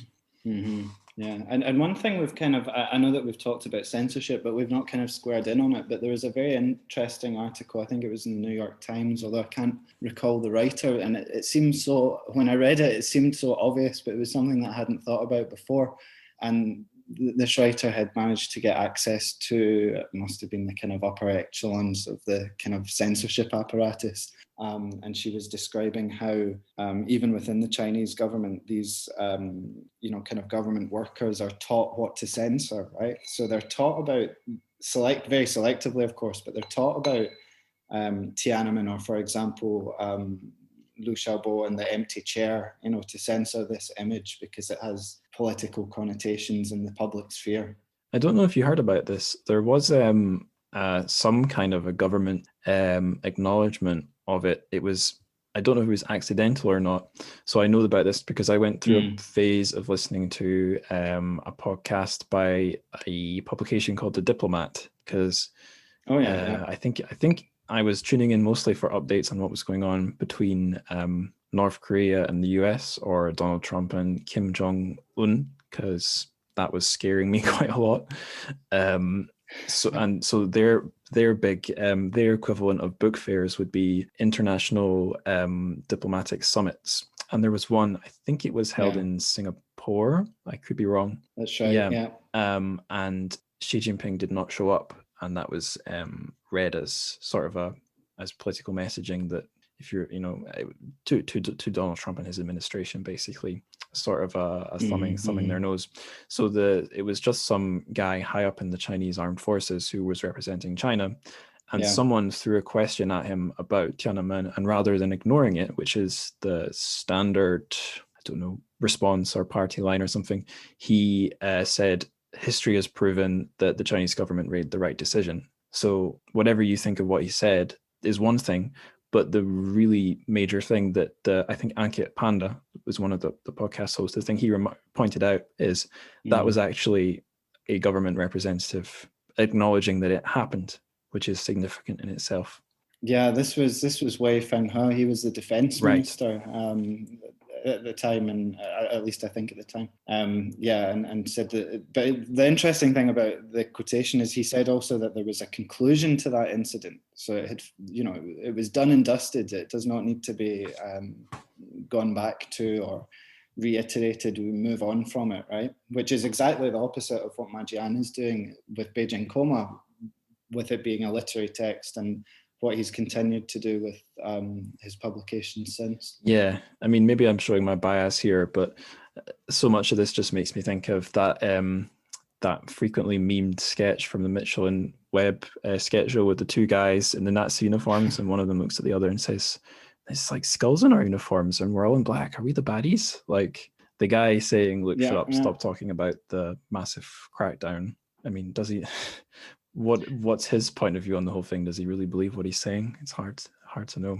Which is interesting though as well, because comedy or humor is often a method or genre by which people can kind of bypass the censors as well. And Beijing Coma is not an example of it, but Jian's other work is. And I think that it's a comment that is often leveled at Beijing Coma, is that it's not kind of satirical in the style that his other texts are. So for example, China Dream, which is his most recent one, 2018, is much more satirical, and also kind of verges on elements of science fiction insofar as the main character is trying to come up with this microchip device that will, penetrate the brain and allow the government to control what you're thinking, kind of dystopian Huxley-esque type stuff. Actually, that was the thing in the film I mentioned, I'm Not Madame Bovary. So it's totally not banned in China at all, and it's kosher. And the corruption it deals with is with local level officials, which was being discussed a lot in Chinese media and stuff, because it was part of Xi Jinping's anti-corruption drive. But the lower level officials who are corrupt are treated comically quite often. They're not particularly threatening bad guys. They're kind of foolish, and they are whiny, and they do stupid stuff. And it was very subtle humor. It wasn't what I was expecting. It was like the sort of thing where if you're not really paying attention, you wouldn't get the joke, or it's not laugh out loud humor. But I think it's worth to say that humor does have its place when it comes to this stuff. Anyway, I said we were going to talk about this section of questions I've laid out, and then I threw in a little sneaky question, and we're still talking about it. So let's keep the ball rolling. It's fair enough. On a book that talks about comas, I think we can be forgiven for kind of going off on tangents. I think it's okay. It was my brain did it. It wasn't me. So a thing that I gripe about Chinese literature that I've encountered reading so much of it in translation, and which I would tend to agree with myself, is that one of the cliches in prestigious Chinese lit, both in and out of translation, is this one kind of very worthy novel, which tends to be a doorstop novel, so very long, could be much shorter, doesn't have to be so long, by a male writer who tend to be older. I guess Ma Jian is older now. Maybe he wasn't when he wasn't so old when he was writing Beijing. Yeah, he was born in 53, right. But yeah. So an older male writer who's written this big realist novel which goes through the steps of traumatic parts of modern China's history. And this might sound like a banned in China book, but actually no, you could do this in China. There's plenty of traumatic steps it's okay to talk about. So like the Civil War, the Japanese invasion and the Anti-Japanese War, before that colonialism, and then in the modern age, it's okay to write, I guess, I don't know, provided it gets okay by the censors, you can publish stuff talking about how insane aspects of the Cultural Revolution were, and you can write stuff set in the 80s deriding all the corruption and crazy transformations of China as it economically liberalizes. So anyway, so what I'm trying to say is these stuff exist in translation and in the PRC itself. These books that do all this stuff, they're overly long, and they go sort of step by step, almost methodically, through historical traumas. So what I'm trying to ask is, do you think this book neatly fits into that sort of cliche, or does it only to a certain extent, or does it not at all? Well, one of the things that I was going to say when you were asking that question, Angus, is that there's a good quote about that might reinforce something of what you were saying, because you're right. It doesn't just, the thing that's notable about this book as well is that it doesn't just focus on Tiananmen. It does focus on the Cultural Revolution as well, because that comes up in memories of, you know, characters' shared experiences. And I wonder how much there is I don't know, again, maybe, you know, your view on this as well, but I wonder if you think it's a kind of hopeful novel too, because it might be worth reading this just to give an insight into sections of the novel that are maybe a bit more hopeful. So this is kind of roughly about, it's near the start, it's kind of page 41-ish. Okay. We were a generation with empty minds. We thirst for knowledge. Now that China had opened its doors to the West, we devoured every scrap of information that blew in. China had emerged from the catastrophe of the Cultural Revolution, and we were eager to build up our country up again. Honestly, maybe this is just me. I'm a miserable git. I thought the book was pretty bleak. I remember... It is bleak, yeah, it is bleak. The second, not the last episode I did, but the one before last, the Strange Beasts of China, I mentioned that my favorite beast, little kind of semi-human entity that Yanga put in her collection, were the impasse beasts. So they're these sort of like bookish, depressed characters who it doesn't specify what impasse they've hit, but they've got so far in life and they can't get any further, and now they're destitute and depressed and marginalized. And I talked on that episode, we kind of talked about those impasse beasts in the context of like the defeated scholar from Chinese history who couldn't get into the imperial bureaucracy and pass the exams and make something of themselves. But I was also, I mean, I didn't want to throw this question at Jian. It felt unfair. But I was also thinking, as I was reading the book, this could be like the Misty Poets or the characters from Beijing Coma who either get put into comas, put into prison, or the ones who do make something of themselves. It's not in politics or culture. It's just in soulless money making down in Shenzhen or something.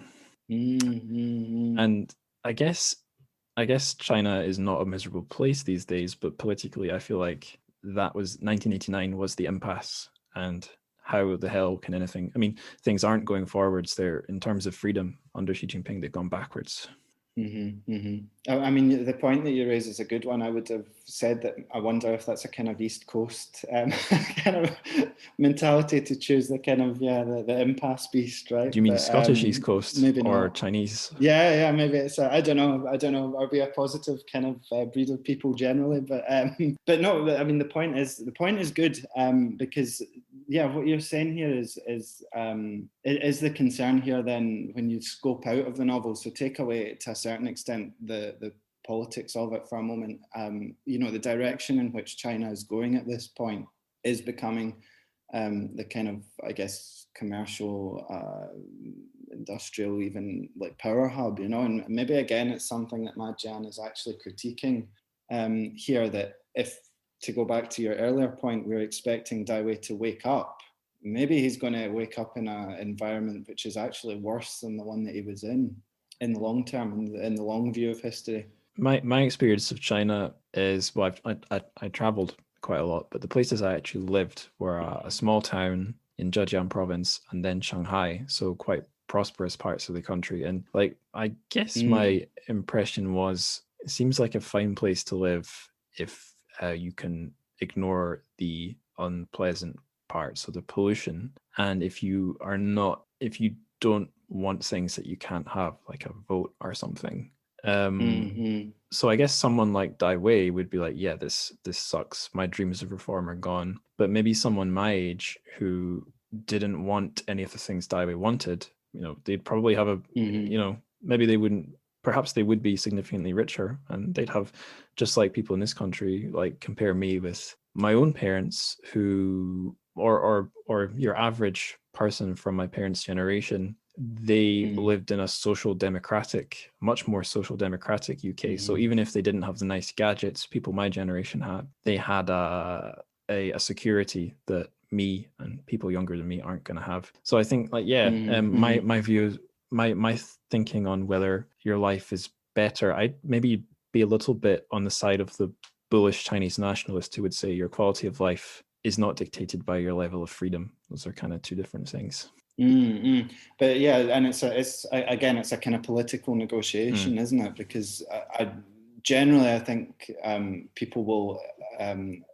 China is a country in which you have this kind of rising expectation, right? And that's the negotiation that you have with the style of government which exists here. But when that's not met, that negotiation deteriorates. And I'm not arguing that there will be a point where it fails, because many people argue these things and usually they don't turn out to be correct. But it's a consideration. Do you know what I mean? It's a consideration as to there has to be some kind of point at which that is at least reckoned with. For sure. Just now, and just more of a comment than an observation. Yeah. Well, no, I think you can be wrong 100 times and still be right eventually. Like, yeah. That's a good motto to go by. Yeah. It's true. I mean, how many times did we read that eventually a superbug is going to spring up and ravage the world? I mean, and it's happened. It has literally happened. A huge amount of the world has been put into lockdown. Hundreds of thousands of people have died. And we thought it couldn't happen, and it did. Bird flu, avian flu could blow up. I mean, like, there can be more superbugs. In school, I remember in biology class, they told us the more we use antibiotics, the more diseases will become resistant to them. If I'd said in 5 years, the overuse of antibiotics will create a superbug, I would have been wrong. But if I keep making that prediction, I'll probably eventually be right. If someone had been saying, in the next 5 years, the world will be destroyed by climate change, they only need to be right once eventually. So I don't know, like, there's the Gordon Changs of the world who are saying, China's going to collapse and there'll be a revolution next year or whatever. I suppose to try and put a date on it is clownish, but to make a reasonable evidence-based prediction, no one could call you stupid for that. Yeah, and again, it goes back to, to return to the text a bit, it depends on the perspective that you're viewing it from. I mean, I think when you approach a book like Beijing, Coma, and there are other kind of Tiananmen-centered books or 1989-centered books, like, as I've said before, Shen Kai's one kind of comes to mind. He's obviously writing from a very different position, or even for like frame of mind. This is not someone who is complimentary of his home country, whether he's exiled from it or not. So there will be a particularly critical slant that might not be evident in other authors' works. Right. Okay. At least vocally, yeah. Getting away from politics and predictions of doom, let's go on to, I don't know, everything else literature can do. So we mentioned a bit before how the book has reflections on time, memory, life, death, and how we could try and relate that to politics. I guess we have, talking about the future and the past. How we could relate that to Chinese politics. But like politics in general, I think I had a go at that, relating it to generations of political change in the UK or other countries. I'm not sure how much more I could say about that. But the thing I really wanted to say is how the reflections on being unable to create new experiences and falling into memory are like eerily similar to at least my experience being in lockdown. Probably this is a really different story for you because you're living in China. Did you end up stuck in a room or a flat for any length of time recently? Not recently. I mean, it's a very good question, because it's kind of highlighting this idea that we're coming at the topic from very different points of view. I mean, my experience of lockdown at the beginning of the COVID spread was probably this time last year. So I remember I came back. Which no, I mean, I know it doesn't kind of, it's strange. It doesn't strike me the same way. Which maybe that reaction is fair. But I remember when I came back. So as I said, maybe at the beginning, I had come back from Tibet and traveling around Southeast Asia as well. And at that point, I had to make a decision to either go back to Scotland or to come back to China. And my view at the time was not to go back to Scotland, was to return here. And I knew that I was going to face a fairly intense 2 weeks of lockdown, which is what it was. But really, since that point, things have certainly not, of course, not been at the level that they've been at the UK. So this idea that you say is a very interesting one. It's about, being contained within one's own room and not kind of having that accessibility to go out. But something that also strikes me just as I think about it is that it's not just about not having an ability to go out and do stuff, it's having it taken away from you. So there's this kind of element that, previously you could, right? And now you can't. Whereas if you couldn't before, say hypothetically, if you couldn't before, you don't miss it, but now you can't. You miss what you now don't have. It's a lost future. A thing that occurs to me now. So Dai knows that if he wakes up, he's going to be waking up into somewhere less than ideal. And I think the elephant in the room in the UK, where we've been in lockdown for so long, is not just how dire is our situation now, but if it should, well, I think there's normality is not coming back. When the virus is gone, what are we going to be waking up into? Probably nothing so fun, nothing that fun, which, speaking of 2007 and 2008, and that might have been the Chinese Olympics, but here in the UK, that was another catastrophe. That was the financial collapse. Yeah. And that feels like... That's right, yeah. I mean, maybe the economy did recover from that, but I feel like the ramifications of that never really healed. I mean, we've got Boris Johnson as Prime Minister. Things aren't... I mean, we're talking about it, but it's a very good point, and it's something about maybe it's something that is not as at the forefront of, I don't know, our generation's mind, is like, how do you, what do you say about history? How do you write history? Who is writing history? And what are one of the things that I think about more often now, especially with COVID, is who owns the narrative of it? Which may sound like a silly question, but when you've got opposing narratives, this is exactly what Beijing Coma does. It's another narrative of a historical event. So at the end of the day, whose narrative is the one that comes up on top? Because there are very dangerous routes that narrative, in my view, could go down, or ones where there's a more kind of shared understanding of it completely. And that's an open question, because obviously the history has not concluded yet insofar as COVID, but it's something that's maybe worth thinking about, is who is directing the course of the narrative of it. I remember a few years back, there was a bit of a trend of books from people who'd worked in the NHS sort of telling their stories. I can imagine those might be making a comeback. Right. Yeah, and certainly they're kind of popular over here. I couldn't name you any names, unfortunately, but I recently went to one of these new bookshops that pops up in Shanghai now and then, and they've got a whole section on pandemic literature, with all these kind of covers with people with masks on them, so it's another genre that people might be studying in future. Right. Well, there's a point about who controls the narrative, because I'd imagine, based on what I've seen in Western media, again, to kind of take the point of view of some of the more nationalist Chinese friends I had, the Western media doesn't tell you the truth about China, it only focuses on the negative. Well, to some extent they're right, because if I was basing my assumptions on things I'd read about the pandemic in China here, I would maybe be working on the assumption that you just couldn't talk about what had gone on inside the health service. Everything's censored and controlled. But probably, based on my experience living in China, the reality is plenty of things are not censored. The country is definitely not under control. It's quite a chaotic place in so many ways, but plenty of things can be read about and bought and sold. You just have to be aware that the invisible hand of censorship's always there. But that doesn't mean you're not going. It doesn't mean there can't be a pandemic section in the bookshop, for example.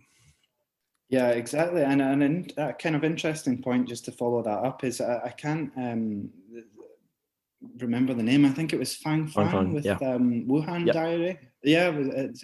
So I didn't quite follow that, but I knew of it. I knew that she had written this almost, I guess, kind of life writing-y type text about the initial outbreak from Wuhan, and then somehow fell foul. Yes.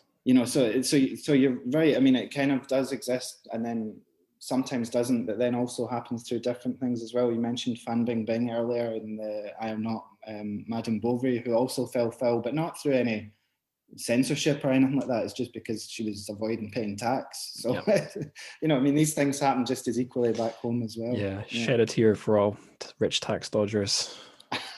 When are they going to get their Jian? I don't have anything deep to say here, but yeah, Fang is maybe there is something to say about how publishing had a role in what she's the criticism she has suffered, because when she was posting her blog in Chinese on the Chinese internet, I think it was being censored, but the netizens, to use a popular word, the netizens, I think a lot of them were impressed or sympathetic. Popular opinion was maybe, I think, on her side. But of course, this stuff gets covered in the Western media. And of course, any publisher that wants to, I don't know, sell a lot of books, but have some kind of morally righteous cause to justify it.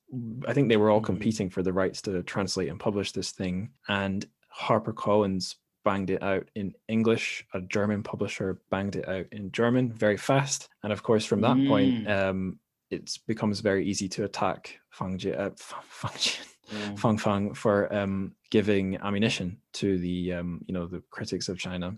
And there was a kerfuffle over the English book's subtitle. It was Wuhan Diary, and I would have to fact check this, but the subtitle was like dispatches from I forget what it was, but they changed it. Quarantine City. Yeah. I don't know if that's the original one or the revised one, but they revised it to appease basically angry people in China. But I think at least for Fang Fang, the damage was done, and she's I don't think anything awful has happened to her, but she's had to deal with that hatred. Well, I guess anger from the nationalistic netizens and also the government and maybe her publishers too. Yeah, let's get back to Beijing Coma. Here is another question. I guess this does also relate to writers who get in trouble or choose to take a more risky road. So this is another recall to two past episodes. One on Yang Lian, who we already talked about, a Misty Poet, and also Zhu Zhu, a guy I covered early in the show who's not banned in China at all, but is maybe doing something a bit similar to sort of Yang Lian and the Misty Poets, and maybe to Ma Jian to some extent. And what these guys got me looking into, something I never thought about before, is what's the difference between an exile, an immigrant, and an émigré? I guess an immigrant, that's the easiest one. That's someone who leaves their country. But what the hell do these words have to do with each other? And I think listeners might be amused to know both me and Ronald have three tabs open in our browser with the definitions for all these words. So we should get them right, you know. Do you want to go turnabout? I'll do exile first. Is that the first? Yeah, I'll do exile first. Okay, so this is a noun and a verb. The noun is a state of being barred from one's native country, typically for political or punitive reasons. And the verb is expel and bar someone from their native country, typical for political or punitive reasons. Do you want to do one of the other words? Okay, so I had, so we've done exile. I had emigrant, right, which is a noun meaning one who leaves one's place of residence or country to live elsewhere. This one, actually, Angus, I'm going to steal émigré from you because it's also a synonym with this word as well, which is especially used of a person who has left for political reasons. Right. Which I think more accurately fits Ma Jian. I don't know if immigrant necessarily. I mean, by definition, he did leave China as a place of residence or country of residence, but it wasn't necessarily by choice. It was because of political reasons. So he is more, I guess, émigré, right? Yeah, I think so. So there is some academic writing, or at least some fairly academic-ish bloggy writing I've found, and it's kind of pointing out how these words bleed into each other a wee bit, and how exile, although the definition says the verb is expelling someone and being barred from your country, but in some ways an exile can be a little bit more fuzzy than that. You might have chosen to live in exile, in which case I think you'd technically be an émigré, but the word exile, it's not like there's no way it could be used to describe you. And I think there's also there's other thoughts on what exile means. Could you have exiled yourself from yourself? Could you have exiled yourself from society? Could you have exiled yourself from a literary scene? Like exile can have lots of less physical, tangible, concrete forms. So it's, and when it comes to like Juju was an interesting guy because he was trying to almost simulate exile in his poetry, and he was writing in Chinese but from Canada, I think, but there was nothing politically. He wasn't in it for the politics. It was maybe more for the romantic literary idea, trying to reach into the literary beyond with poetry. And anyway, I'm rambling here. I think no, not at all, because I mean it's a kind of interesting. And I think it's a good contrast worth highlighting. I mean, I know that Xu Yukong writes in a lot more detail about this, and he compares Ma Jian with Gao Xinjian, who I think I'm Gao Xinjian, yeah, the other Nobel winner. The other Nobel winner, right? So I don't know as much about him, but I know that he is always considered a kind of emigre writer as well. In fact, I think that when he won the Nobel, even the Chinese government acknowledged it, but they said it was unfortunate that he was a French citizen. Yeah, they did, yeah. But his works kind of deal with these kind of things. He had one, I can't remember the Chinese name, but the English name was Bus Stop, and it was a drama about students during the Tiananmen protests as well. But it's relevant because, I mean, Ma Jian, again, it's kind of unclear about, maybe you've read more into this recently than I have, but to me at least, it's kind of unclear whether he is actually in exile or not, because even he sometimes describes it as a self-imposed exile. And I don't know, I mean, I suppose that's just a misnomer, because he has exiled himself. He lives in London. But in one of the prefaces, I believe it's for Beijing Coma, the 2014 edition, he talks about going back, but feeling like a ghost. Yeah. But certainly the most recent time that he tried to get anywhere near the mainland was in 2018, where he was presenting, or he was a guest at the Hong Kong Literary Festival, and that was when the incident with the tycoon, they decided not to or to cancel his promotional talks for China Dream, because they didn't want to be a platform to promote the political interests of any one individual, but because of public opinion, they kind of reversed their decision. As you were talking, I was still listening, but I was Googling Gao Xingjian because he was a name that popped up when I was researching my dissertation, trying to look for these cases of trying to figure out if English translation was trying to make every Chinese writer like a dissident, which is maybe the fourth word in that trio we weren't using. And I've not read any Gao Xingjian, but I did stumble across two sort of ideas or concepts from his writing. I'm going to have to, there's a big article here. I'm going to hit Control F so that I can find the keyword I'm looking for. So he has this thing called cold literature, which was a style that he was trying to pursue in his writing. Let me see if I can. Yeah. So here's a quote. Cold literature is literature that will flee in order to survive. It is literature that refuses to be strangled by society in its quest for spiritual salvation. If a race cannot accommodate this sort of non-utilitarian literature, it is not merely a misfortune for the writer, but a tragedy for the race.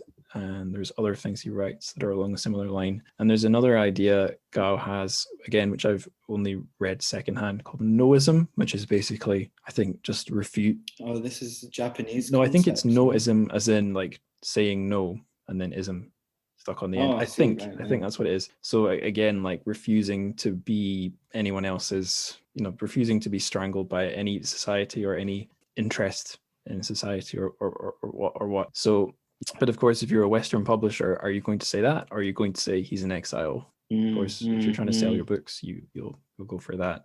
It's easier. It's interesting that he's a name that comes up. The only text that I'm familiar with from Gao Xingjian is Soul Mountain. The kind of big. It's another big weighty novel as well. But yeah, it's interesting that he comes up in relation to Ma Jian as well. Especially in the article in the Xu Yukong one is really a good article to kind of put them in context. And he talks about the kind of nomadic elements or the kind of idea of them being having a consciousness in exile, and does a kind of comparative reading of their body of work from that. What you said about Ma Jian trying to get back to the mainland or having visited, that again, that made me think about all these authors and times when I've had to think or come into contact with people writing about whether or not they're exiles and so on. I think on one hand, there is this line of thought I had when I was researching my dissertation, was that it's such a shame that an author a Chinese author who's in translation or trying to write something political has to be in stuck in a binary state where they're either publishable in China and playing it safe, or they decide to stop playing it safe and then they are immediately flipped over, almost like Cold War style, to existing only in translation and being wheeled out as a dissident, someone who's trying to bring down the Chinese government, even if that's not at all what they're trying to do with their writing. So, but as I've done the podcast, I found it's not really that simple. So I didn't bring this up directly when I had Brian Holton on, because he's Yang Lian's translator, but there's an academic article on Yang Lian and his writing, which is sort of a critical one. I linked to it in the show notes for that episode, which says how the author has the poet has played a role in presenting himself as a little bit of an exile, whether it's subtly or indirectly, but he's not banned in China. He hit some controversies, but things have since died down, and he's been able to go back. I guess Ma Jian's not really pursuing that because he's writing books like China Dream, but it's just, I think if there's a point I'm trying to make here, is that it's complicated. Being banned once in China does not mean being banned for good. It seems to vary person by person and what they do with their literary career. Yeah, and these are the different approaches that authors can take, and it's also to do with censorship, which is almost like an umbrella term, I guess, but censorship also includes, it's not just the banning of a text, but you can have texts censored. They can still be published, which I suspect, I guess, is what Mo Yan is always a bit worried about whenever he's writing something. Or Yan Lianke arguably now does much less, but has certainly in the past admitted to self-censorship and still had works published in an edited form in China. This has come up a few times in the show and in my reading and stuff. It seems like basically Chinese, two things. And it's all both about the role of the editor in China. Editors seem to basically function as helping you to self-censor, keeping both the author and the publisher out of trouble. And maybe the downside of that is, put very simply, editors don't edit in the literary sense. They don't try to improve the book or cut it down, improve it by cutting it down. So sometimes foreign translators have to serve as a little bit of an editor, because they're taking a book that on the Chinese side hasn't been cut down. One of the links you sent me, one of the interviews with, I think, Flora Drew and Ma Jian, so the couple. Flora Drew, that's right. They are being asked about the translation and editing and if they bleed over into one another. And Ma Jian said something pretty interesting. He said the Chinese editions of the books, which you can get in, I don't know if you can still get them in Hong Kong, but certainly in Taiwan, maybe Hong Kong too, he considers to be the master texts, which is interesting because they're published second. It's a very strange, convoluted, backwards and forwards. He writes the thing in Chinese. His wife, Flora, brings it into English without editing anything out. It gets published in English. Her translation is published in English, but that has to go through British or American editors who want to make changes, which is normal in English language and probably all European language publishing. But the Chinese edition tends to just get published as is. There's less editorial passes. So the version that far less people read and which comes out second is the master text, but it's also the original language text. Yeah, isn't it interesting? Yeah, and it's funny, when I first read that, I don't know if I've maybe interpreted it wrong, because your interpretation is much better, and from the publishing side is more your area. But I always assumed that what he meant by that was that because he writes in Chinese, that he just considers it the master text, not the published Chinese text. So I wonder even if there are variations, as you're saying, there will be variations between the kind of obviously original manuscript, if you want to put it that way, and then the published English, obviously, but then also the published Chinese. So yeah, it's a very good salient point. No, you're right. It's it's clearly a master, and it's the source language, but there will probably be more there. Like there's the really easy example I always wheel out is Wolf Totem, which is much longer in the original. It's a fat book in English, but it would have been much larger had it not been for the translator Howard Goldblatt and maybe the editors at Penguin too, who wanted something that they could publish, something that if you dropped it on someone's head wouldn't kill them by being like a ton heavy. But the Chinese edition has a huge afterword, like essay, sort of rant by Jian Rong, and it has more chapters that just aren't in the English edition. So that might be an example where the Chinese text, a really clear example where the Chinese text is a master text in the sense that everything's there and it's in the source language. So yeah. And what's also interesting, just as an observation rather than a comment, is that these translators, again, I think in previous episodes you've focused on Howard Goldblatt for sure, but this is maybe another episode where you're focusing on one translator who is translating one author's work. And to my knowledge, I don't know, that I might need to double check this, but I'm not sure if Flora Drew has translated anyone else. No, she hasn't. No, at least not in the interviews that you sent me. No, she said the only Chinese she's translated, I think, is Ma Jian, and she doesn't really read much Chinese literature, understandably. I feel a little bit weird whenever me and my girlfriend are choosing a film. I've downloaded loads of Chinese and other East Asian films, but it's like, Jesus Christ, I need some. It was like being a foreigner in China. I needed to consume something more familiar so that my life, my life doesn't become one thing. So I can understand why she just keeps it keeps it as one thing, not the thing that dominates her life. It must be tough. There's a very good, I don't know if I sent you this link, but there's a very good video of both of them presenting China Dream together in Edinburgh at the literary festival from a few years back now. It must be, I think, 2018. But you can see how they work together in that video, and they're very, very good. It's very interesting to see, because I guess, with Howard Goldblatt, he's not married to Mo Yan, obviously. I'm thinking also of Carlos Rojas, who translates Yan Lianke as a kind of staple go-to. But Flora Drew and Ma Jian's partnership is obviously very different. I mean, they've known each other for many, many years as well. So yeah, it's just an interesting point of translation. Although Howard Goldblatt isn't a million miles away, because this is something I noticed when very early on in the show, I was looking at Please Don't Call Me Human, which he translated, but he gave thanks to a lady. Now, let me just Google this because I want to get her name right. Done. There it is. Go Hawen. Right. So he gave thanks to someone called Sylvia Lin. And I was like, Sylvia Lin, who could that be? And I saw her name again when I went on Howard Goldblatt's Wikipedia page, because that's his wife, or at least his spouse. And that made me very suspicious. Like, wait a minute, this guy is married to a Chinese lady. What if she's doing all the work? What if she's... now we're entering controversial areas. Yes, that's why I said what if. But without pointing the finger at anyone, husband and wife translate, or couples who are translators who at least feed back and forth between each other. That's a thing. There's a pretty famous example.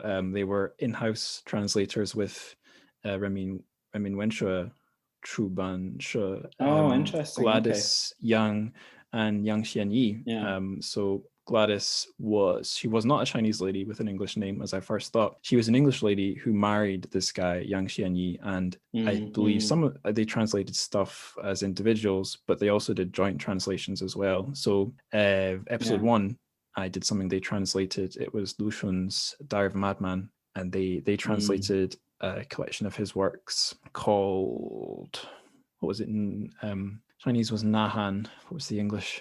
Oh man, it has a few different translations. The collection that was in was their translation. So right from the start, I was thinking about couples who translate, but I can't think of anything even close to the same as Ma Jian and Flora.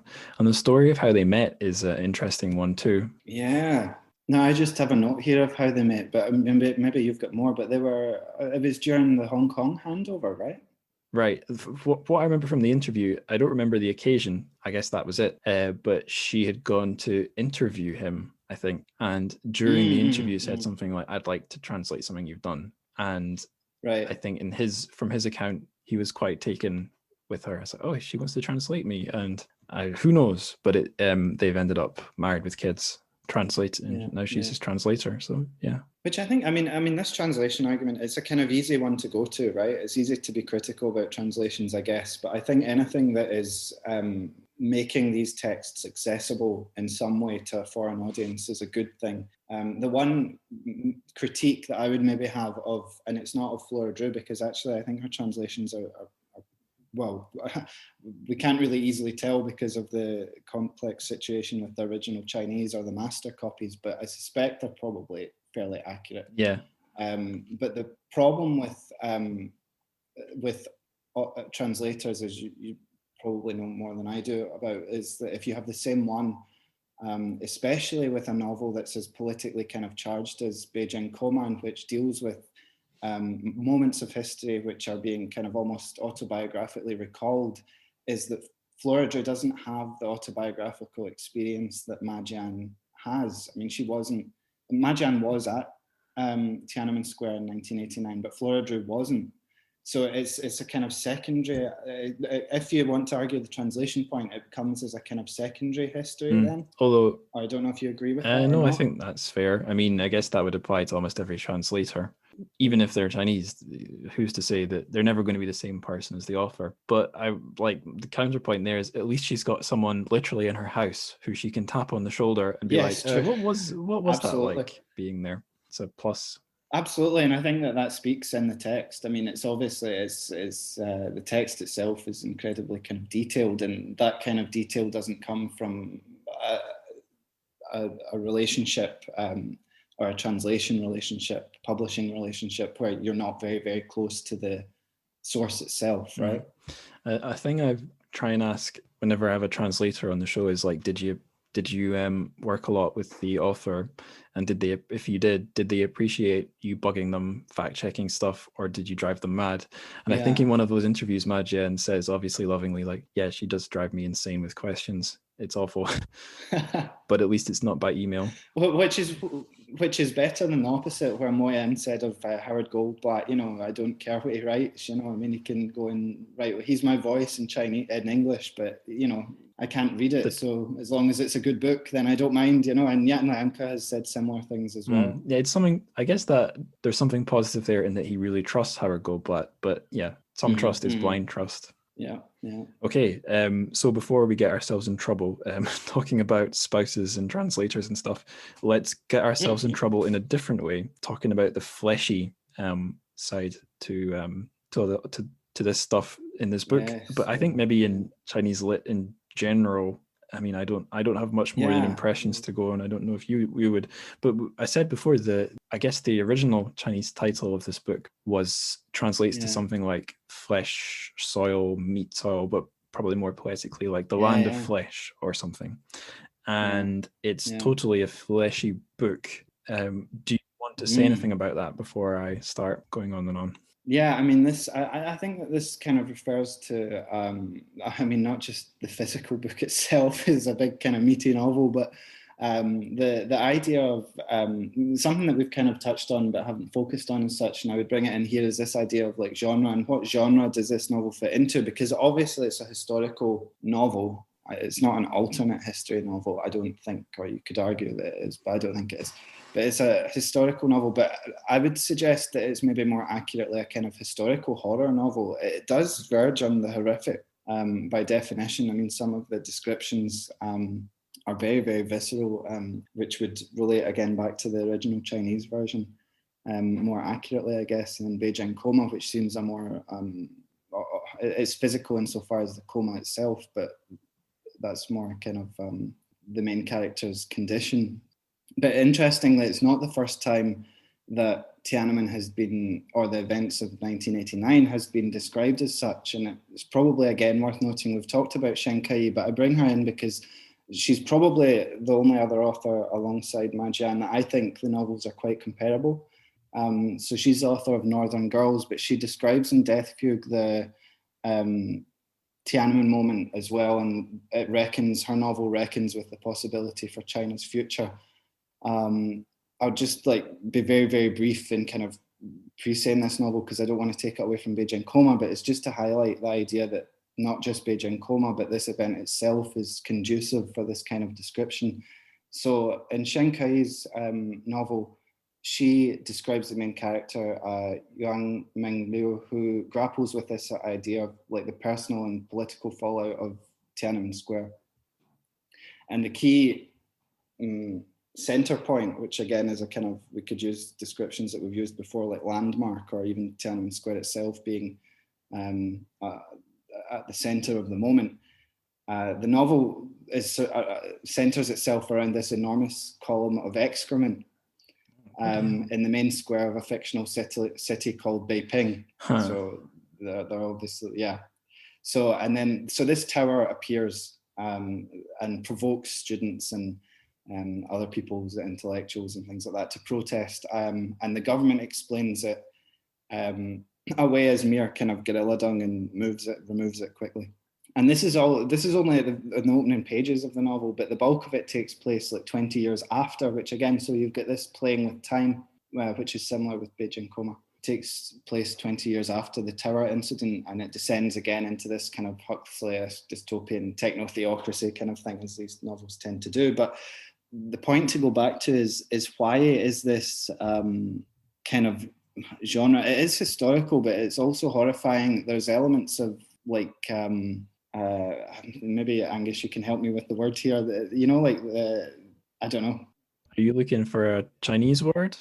No, I'm looking for an English word. Visceral, body horror, the abject, maybe? Body horror, that's it. Yeah, no, it's body horror, right? I mean, it is body horror. I mean, you can't think of anything worse than being stuck in a coma and being cognizant of the whole thing. Yeah, I think you're, see what you mean there when you're saying horror. What that made me think of, and this might sound a bit silly at first, is metal in China, heavy metal. When I was thinking about the intro for the show, the music I start the shows with is this kind of springy, cheerful hip hop beat thing, which sometimes I change out if it doesn't feel right. And I was listening to, and this is going to sound quite inappropriate for an episode on Beijing Coma, but I was listening on Shuffle to All My Music, and the first track from Metallica's "And Justice for All" came on. I'm pretty sure that album is from 1989. Let me just check that. Oh, go for it. I don't 88. It's from 88.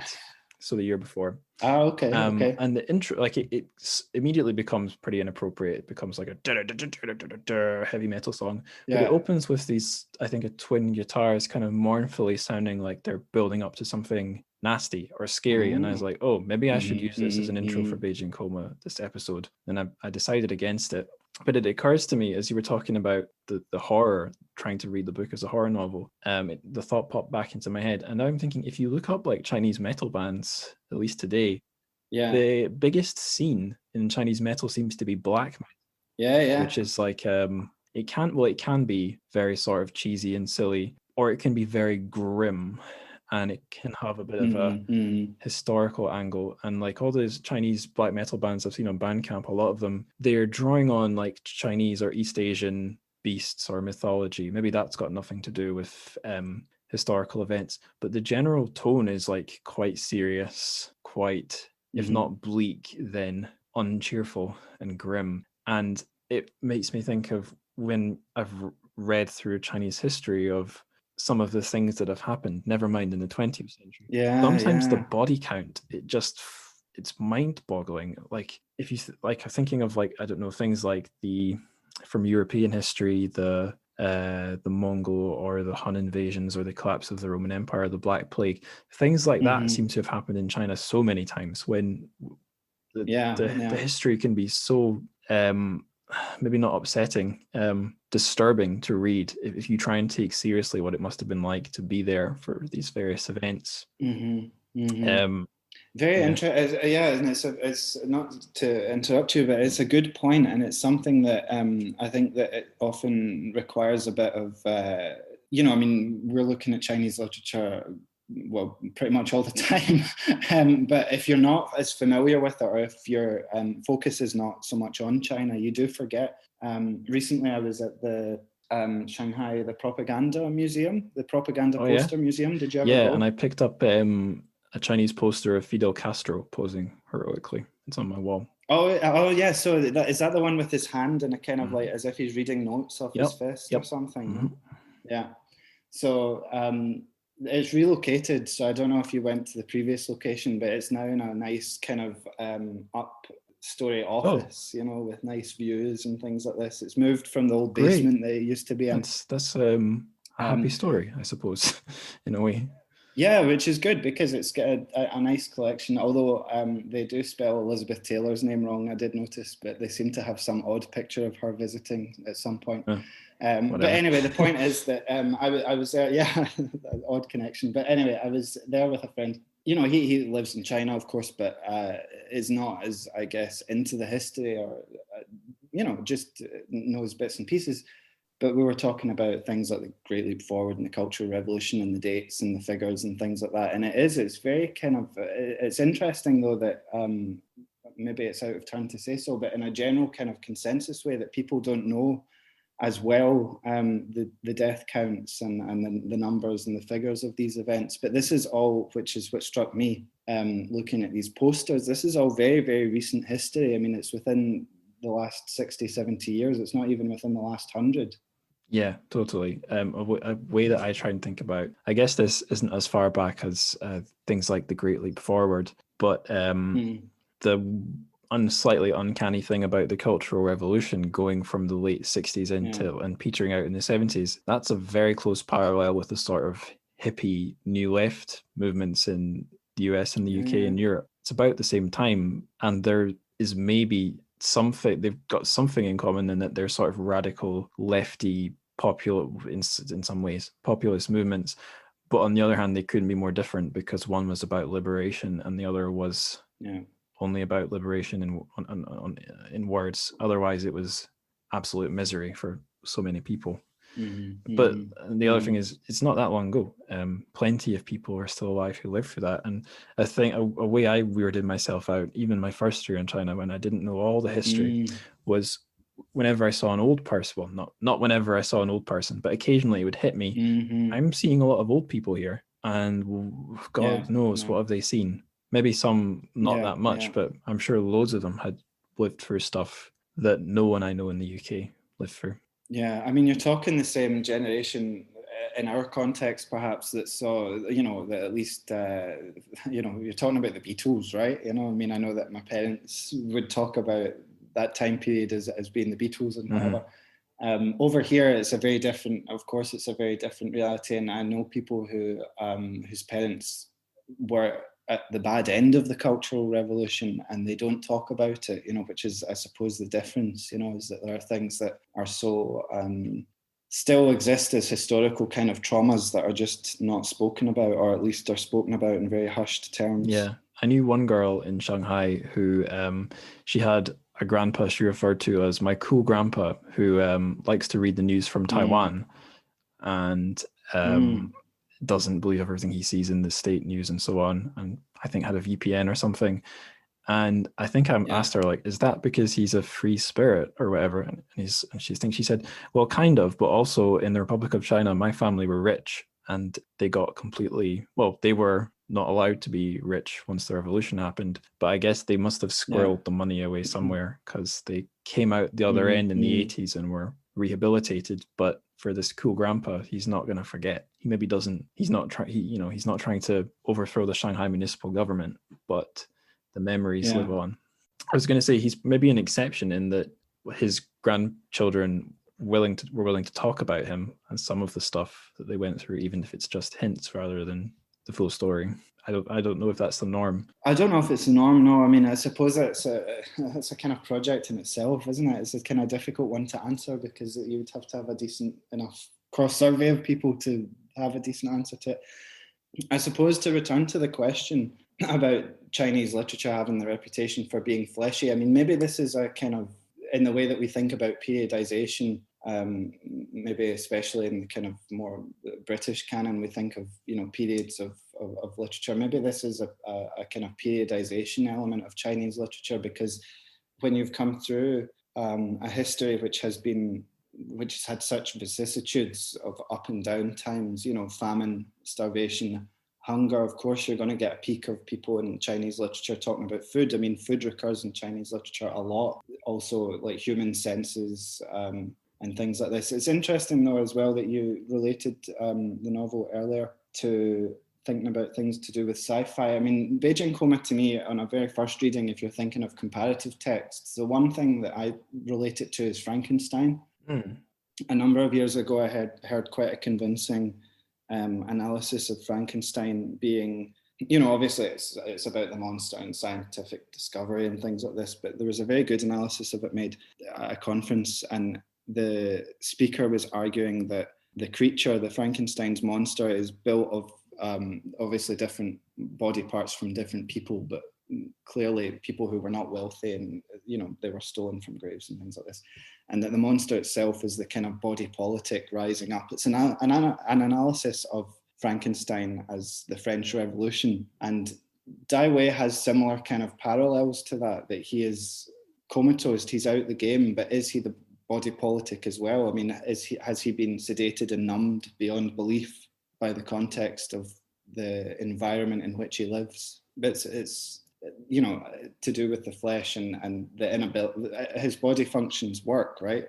But he can't do anything about it. Everything's being used without his consent. Yeah, I think it was in one of the articles he sent me, Jian, he offered, in a way some authors maybe don't, he seems to be pretty ready and willing to just tell you what the book means, or at least give you his interpretations. Yes, that's true. We've kind of avoided that, but it's a fair point. Like, I mean, he is vocal. I mean, he is a vocal, and he writes not just novels, but obviously he does these op-eds and opinion pieces for various outlets. It's up to other people to debate whether or not they think that should be taken hand in hand with his books. But I think it lets me say what I'm about to say next, so I'm grateful to him for that. Cheers, Jian. He said that, in a way, I don't know if he even prefaced it with "in a way," maybe he just said it outright, but it was something along the lines of, Dìbiāo is really the last guy alive, in a way, or he's the last one carrying on the memories. Everyone else has been forced into being walking comatose people, which seems like a really blunt reading, but like gets to the point pretty succinctly. And what you said about Chinese sci-fi, that's actually making me think of, I don't know, it makes me think of something from the Three Body Problem, which is the one thing I'm always bringing up, where I'll try not to spoil this too much, but later on in the second and third books, there are various points where humanity, the main place where humanity are resident, be it on Earth or a ship, is about to be pulverized, or they're definitely just, they're going to die or be wiped out, or it's looking extremely likely. But there's always someone else who has made their escape, or coincidentally happens to be elsewhere, who survives and is carrying on the little figurative torch or whatever, whether they're trying to or not. And that, I mean, spoilers, even at the very end of the universe, someone is still locked away somewhere carrying the torch. And that's, again, it's not a million miles away from Beijing Coma. It's only in this sort of isolated, hidden place where you can continue the thing that began. Yeah. And yet, even within that, one of the things that comes up in Beijing Coma is something which I don't think that he actually makes a massive amount of a deal in it in Beijing Coma. Maybe it's a thought that came after, but it certainly reappears big time in China Dream. And it's this kind of similar idea of other writers write about biopolitical control and things like this. But he has a section, I think near the end, and this is Dìbiāo when he's in his coma thinking about the future, and he says, perhaps if I make it into the 21st century, scientists will be able to embed a microchip into my brain that will replace my wounded hippocampus. By then, the government will have created a ministry of memory which will produce silicone chips that mimic the pattern of a brain's nerve cells. Once a chip is inserted into my head, it will connect with my neurons, bypassing damaged tissue. I wonder whether the chip will be able to register the scent of Tian Yi's body and commit it to my long-term memory. So again, you've got this almost sci-fi bit, but it does return to the fleshy bit at the end, right? Talks about scent of body and things like this. Well, now you've got to be thinking about the virus again, because he's imagining a way. He's stuck at a biological impasse there. There's a part of his brain which is never going to heal itself, despite no matter how much the rest of his body reacts. There's an impasse there. But at the same time, it's not beyond the reach of science in the near future to find a way to fix it. Or I think it's implied if he's able to get out the country, there might be medical fixes. Cure doesn't even seem the right word, because his mind is still there. He just needs this one little piece of wire to be reconnected, and then he could, well, even if his body is completely degraded and he's blind or something, he'll be back active again. And it's basically where the UK and maybe the US and other badly governed countries have reached with the virus, where there is no way of solving it with government policy or with social behavior. It's too far gone. The only way out is to roll out a vaccine. And not so long ago, here, the vaccine didn't exist. It was a hope and a promise. And now that, it wasn't perhaps it was sci-fi in a way, but it's still on the cusp of happening. People are like, my dad's had it. My grandparents have had their first shots. But good to hear. Yeah. Thank God. But the prospect of return to normal, it can't be done politically or socially anymore. It has to be done through technology. And maybe that's a metaphor for China. The social and political change is basically ruled out, and the all dreams for the future are based on, I guess, techno utopias, or at least it's a world made better through proficiency and technocracy and bureaucracy, rather than people like Ma Jian in a square protesting for freedom. That's gone.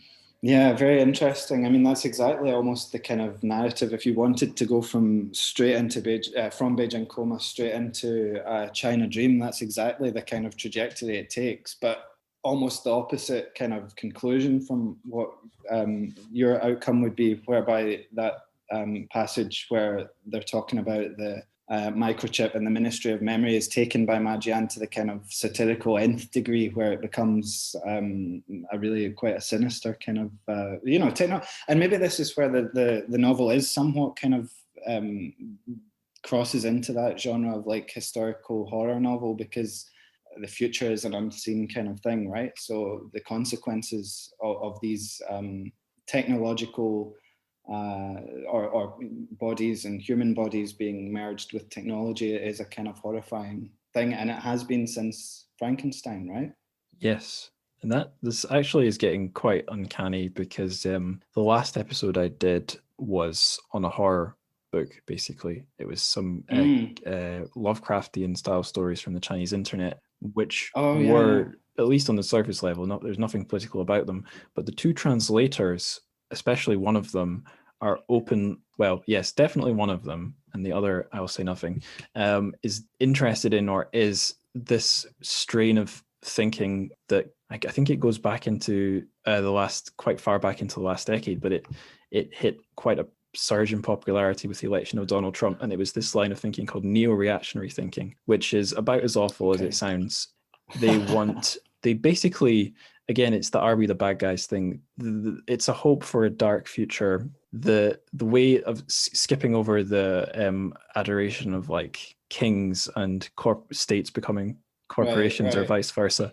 The non just outright fascist side of it is a hope for like technology bringing us to some post-human state. But there's some sort of frisson in the fact that it might be horrific and awful. And that's perhaps why these guys are drawn to Lovecraft, because there's something appealing about the horrible world, or the incomprehensibly strange world beyond the human. So I never thought we'd link up this episode and that one, but maybe that's how we've done it. Cross boundaries, yes. Yeah. Because again, if you're thinking of an all-powerful state that's also corporate, it is not a million miles away from today's Communist Party. Yeah, exactly. It's a scary thought. Yep. And moving away from scary thoughts into the safe world of fluff, I've got some miscellaneous questions for you. Okay. The first one is Chinese word of the day. Is there any word that springs first to mind when you're thinking of Beijing Coma that we could give to the listeners? Oh gosh, I think the only word that we can call it is now my Chinese, but Dìbiāo, right? Landmark. Dìbiāo, I've not heard that one before. Yeah, my rationale behind this was just the landmark itself, Tiananmen Square. I mean, if anything, to a casual reader, I guess the one thing that this does bring the reader back to is the event itself and Tiananmen Square and that kind of historical moment. So we asked the question, is it a landmark novel? And I suppose just for that reason it is, right? Right, landmark, got it. Okay. So that's Dìbiāo. I'll put that in the show notes for listeners. Next silly question. If Beijing Coma was a drink, and this can be a hard drink, a soft drink, a hot drink, a cold drink, what would it be? And I didn't put this in the questions I gave you, but I'm censoring you can't just say a cocktail that's a mix of lots of different things. Oh man, that's exactly what I was going to go for. There seems to be a magnet inside the cocktail of lots of different things that draws in all my guests. That's true. Can you think of anything else? It's been a cocktail of an episode, I suppose. This one has. We've gone in way more directions than usual. You're right about that. Yeah. Gosh. Yeah. Okay. So it can't be a cocktail. I did have a clever answer for this one actually, but it's a steal. It's a steal from Jian himself. So he, at that Edinburgh presentation that he did at the International Festival, he talked about his work and the idea of memory. And he said that one of the things, I don't think that he's a traditionalist in the sense that he kind of goes back to traditional Chinese tales, but he said one of the traditional Chinese tales that he was told when he was young was the one of Meng Po, the old lady Meng. This was the goddess of forgetfulness in Chinese mythology who serves, now Angus, you can pull me up if this doesn't constitute as a drink, but she serves a soup on the bridge of forgetfulness. That sounds fine. And the soup wipes I think I can get away with this. And the soup wipes the memory of the person so that they can reincarnate into the next life without the burdens of the previous one. So he said that as a child, this was the kind of story that he quite liked. And it relates to the ideas of memory, I suppose, that we've been stewing over. Okay, well, I'll have to put in whoever I have next on the show, hard drinks okay, soft drinks okay, hot, cold okay, soup is also okay, but no vague cocktails and no cocktails. The other one is I'm happy with that. The other, I think, one that people gravitate to is a very strong black coffee if it's an intense. Well, that's what I'm having just now. But yeah, I was going to suggest. I mean, if I was going to be totally serious, I was going to say maybe absinthe or something like that. But no, we'll go with Old Lady Mum. Yeah, the soup. Thankfully, there are lots of very strong drinks out there, but I think a lot of Chinese literature is a very strong drink compared with I don't know, very strong absinthe. British literature or something. There's only so many. Yeah, which is a nice Earl Grey. Yeah, there's only so many Irving Welshes in British lit. Whereas I think there's a lot of Chinese. Oh, you'll have the middle brow people out to get you now, Angus. No, not the middle brow. They're the most dangerous. Yeah. Okay, and last fun question, kind of, at least the last one, the last miscellaneous question. Your self-promo slot. Is there anything you've done that we can direct the listeners to? Yeah, this is a preemptive one, I suppose. I've got a couple of things hopefully coming out this year in terms of publications. One, I'm not sure how much I can say about it, but it is on Jian. Right. And it is a new Routledge companion to his work, the first. So that one is one to look out for. But for just now, I suppose Twitter. So if you want to check out any updates or things like that, I do try to be good on Twitter, sometimes better than others. But I'm at RNLDTRNC, just to confuse your listeners even further. I don't know if I'm being naughty here plugging your Instagram, but if you're like me and stuck in lockdown Britain, then you want to wish you were in Shanghai and cry yourself to sleep, just follow Ronald on Instagram. Thank you very much. You make me sound much more interesting than I am. But yeah. I still follow quite a few of my old friends who are still in Shanghai and other parts of China on Instagram, and it's like, bloody hell, they're in a parallel universe. they're enjoying their lives. Yeah, it's slightly different. Yeah. It is indeed. Yeah. Right. Okay. Last set of questions, further reading questions. So it's a subjective one, and this doesn't have to be restricted to Chinese literature, not at all. If our listeners want to read more Ma Jian or more like him, where should they look? Yeah, so in terms of Ma Jian himself, I mean, I think his standout books, other than Beijing Coma, are China Dream. We've mentioned it a lot. It's really his most recent and, again, very kind of political novel, up to date. Another one which I really like, which kind of gets swept under the carpet, no pun intended, is Red Dust, which is like a semi-autobiographical travel book.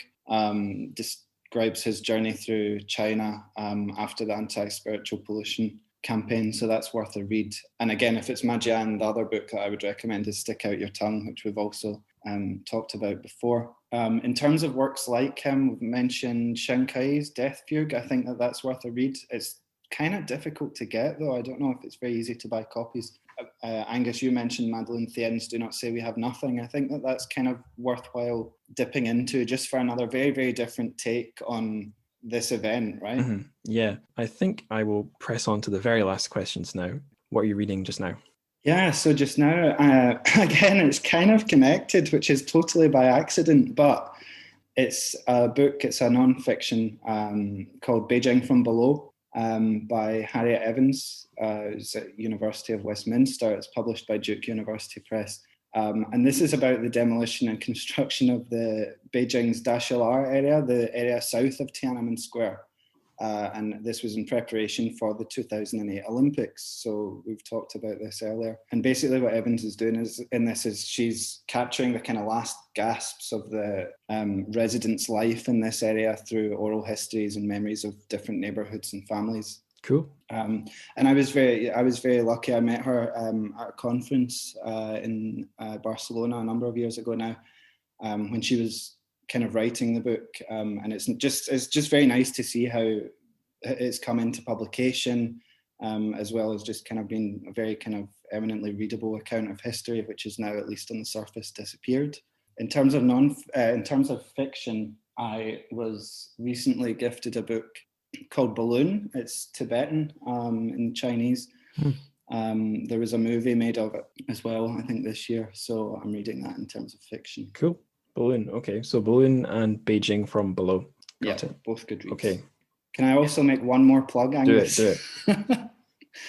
I meant to mention this in terms of books to, if you want to read more Ma Jian or more like him. This is in the more like him category, but it's a non-fiction as well, but it's something that we haven't kind of looked at it in a great deal of depth here, but it's more about censorship, and it does contextualize China after Tiananmen Square. And I've mentioned it once in passing, but it's worth highlighting, just in terms of thinking about ideas of memory and history. And it's Louisa Lim's The People's Republic of Tiananmen. Right.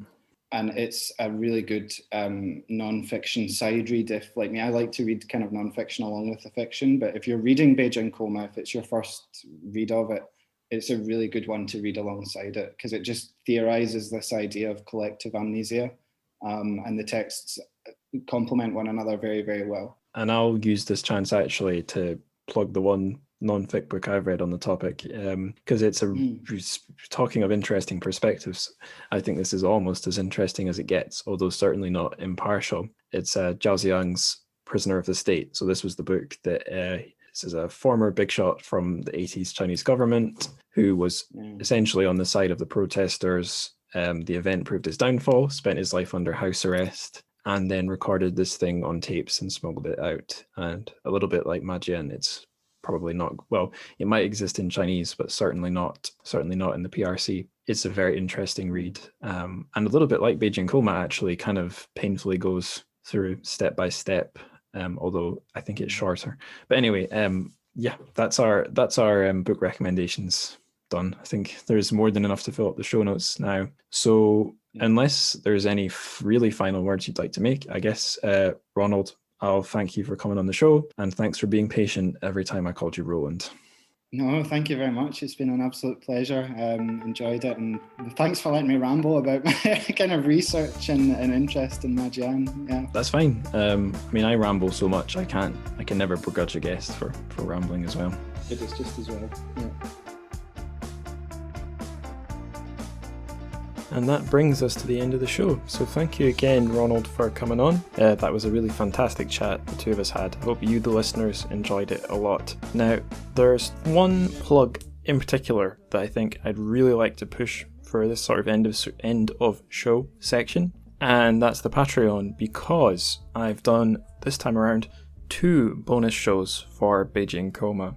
I've got one which is my sort of preliminary thoughts. So when I was about halfway through the book, I sat down and I laid out all the thoughts I had about Beijing Coma that far, with a very kind of close analysis of like the blurb and the cover and stuff. We went a little bit into that on the show, but you can get all my full thoughts on that in that bonus episode. So that's one of the 2 bonus episodes. The other one is a short conversation that Ronald and I had after our interview, where we were talking about something we didn't really touch on in the main chat, but which is very important to Beijing Coma, the 1989 protests, and maybe just Tiananmen Square in general. And that's the idea of place and the landmarks and the different geographic points of the square and their features and how they relate to time. So how they've remained fixed over time and how they haven't necessarily remained fixed over time. And we also got onto the idea of like flesh as well. We scratched the surface of that, mentioning the fact that Chinese book's title is Land of Flesh, but we got more into that in that segment, and I've made that a bonus show too. So if you really enjoyed this episode and you want to hear more from myself and Ronald on Beijing Coma, then I really suggest you check out the Patreon. From just $1 a month, you can get access to all the bonus shows. I put them up very regularly these days. Something like a show every fortnight or so is the average. So a nice addition to the main feed for sure. If you enjoy my solo ramblings and want more solo shows, well, that's the ideal place, because most of the episodes up on there are solo. It's just me speaking into the microphone. Another place that you can get access to all these shows is the Podbean premium feed. So it's pretty much the same as Patreon, but it's a one-off payment, $10, and you get all the bonus shows forever, and there's no recurring payment or anything like that. You can also help out the show financially on Buy Me a Coffee and PayPal, and there's links to all these things in the show notes. Just click support the show, and also on the podcast homepage you'll see the link there. So yeah, the other things that I want to plug are just the things you might expect. So social media, if you've got feedback or want updates on the show and what I'm up to, there's Instagram and Twitter and Discord. Those are your best places to go. So Twitter, it's just my own one, @AngusLikesWords. I tweet mostly about the show, to be honest. The show's official Instagram is @Trchfic, @TRCHFIC. We have a Discord, which is a good place to talk to me or other listeners. Stefan Rusanov from the episode I did on Tantra is pretty active in there, so if you want to talk to Stefan, Discord's a great place to do that. Same with Dylan Levi King, actually. He's fairly active in there. YouTube is... I don't really recommend you listen to the show on YouTube, but I've been making animated videos for these episodes using Adobe After Effects, so I don't know. Check it out. It's pretty cool what I've done. That's not really an urgent plug though.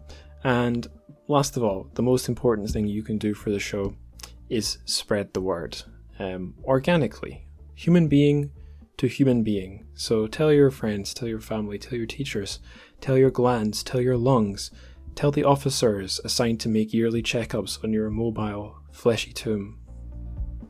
Or just tell someone who you think might like the show. That might work too. But anyway, until next time, next episode, 再见.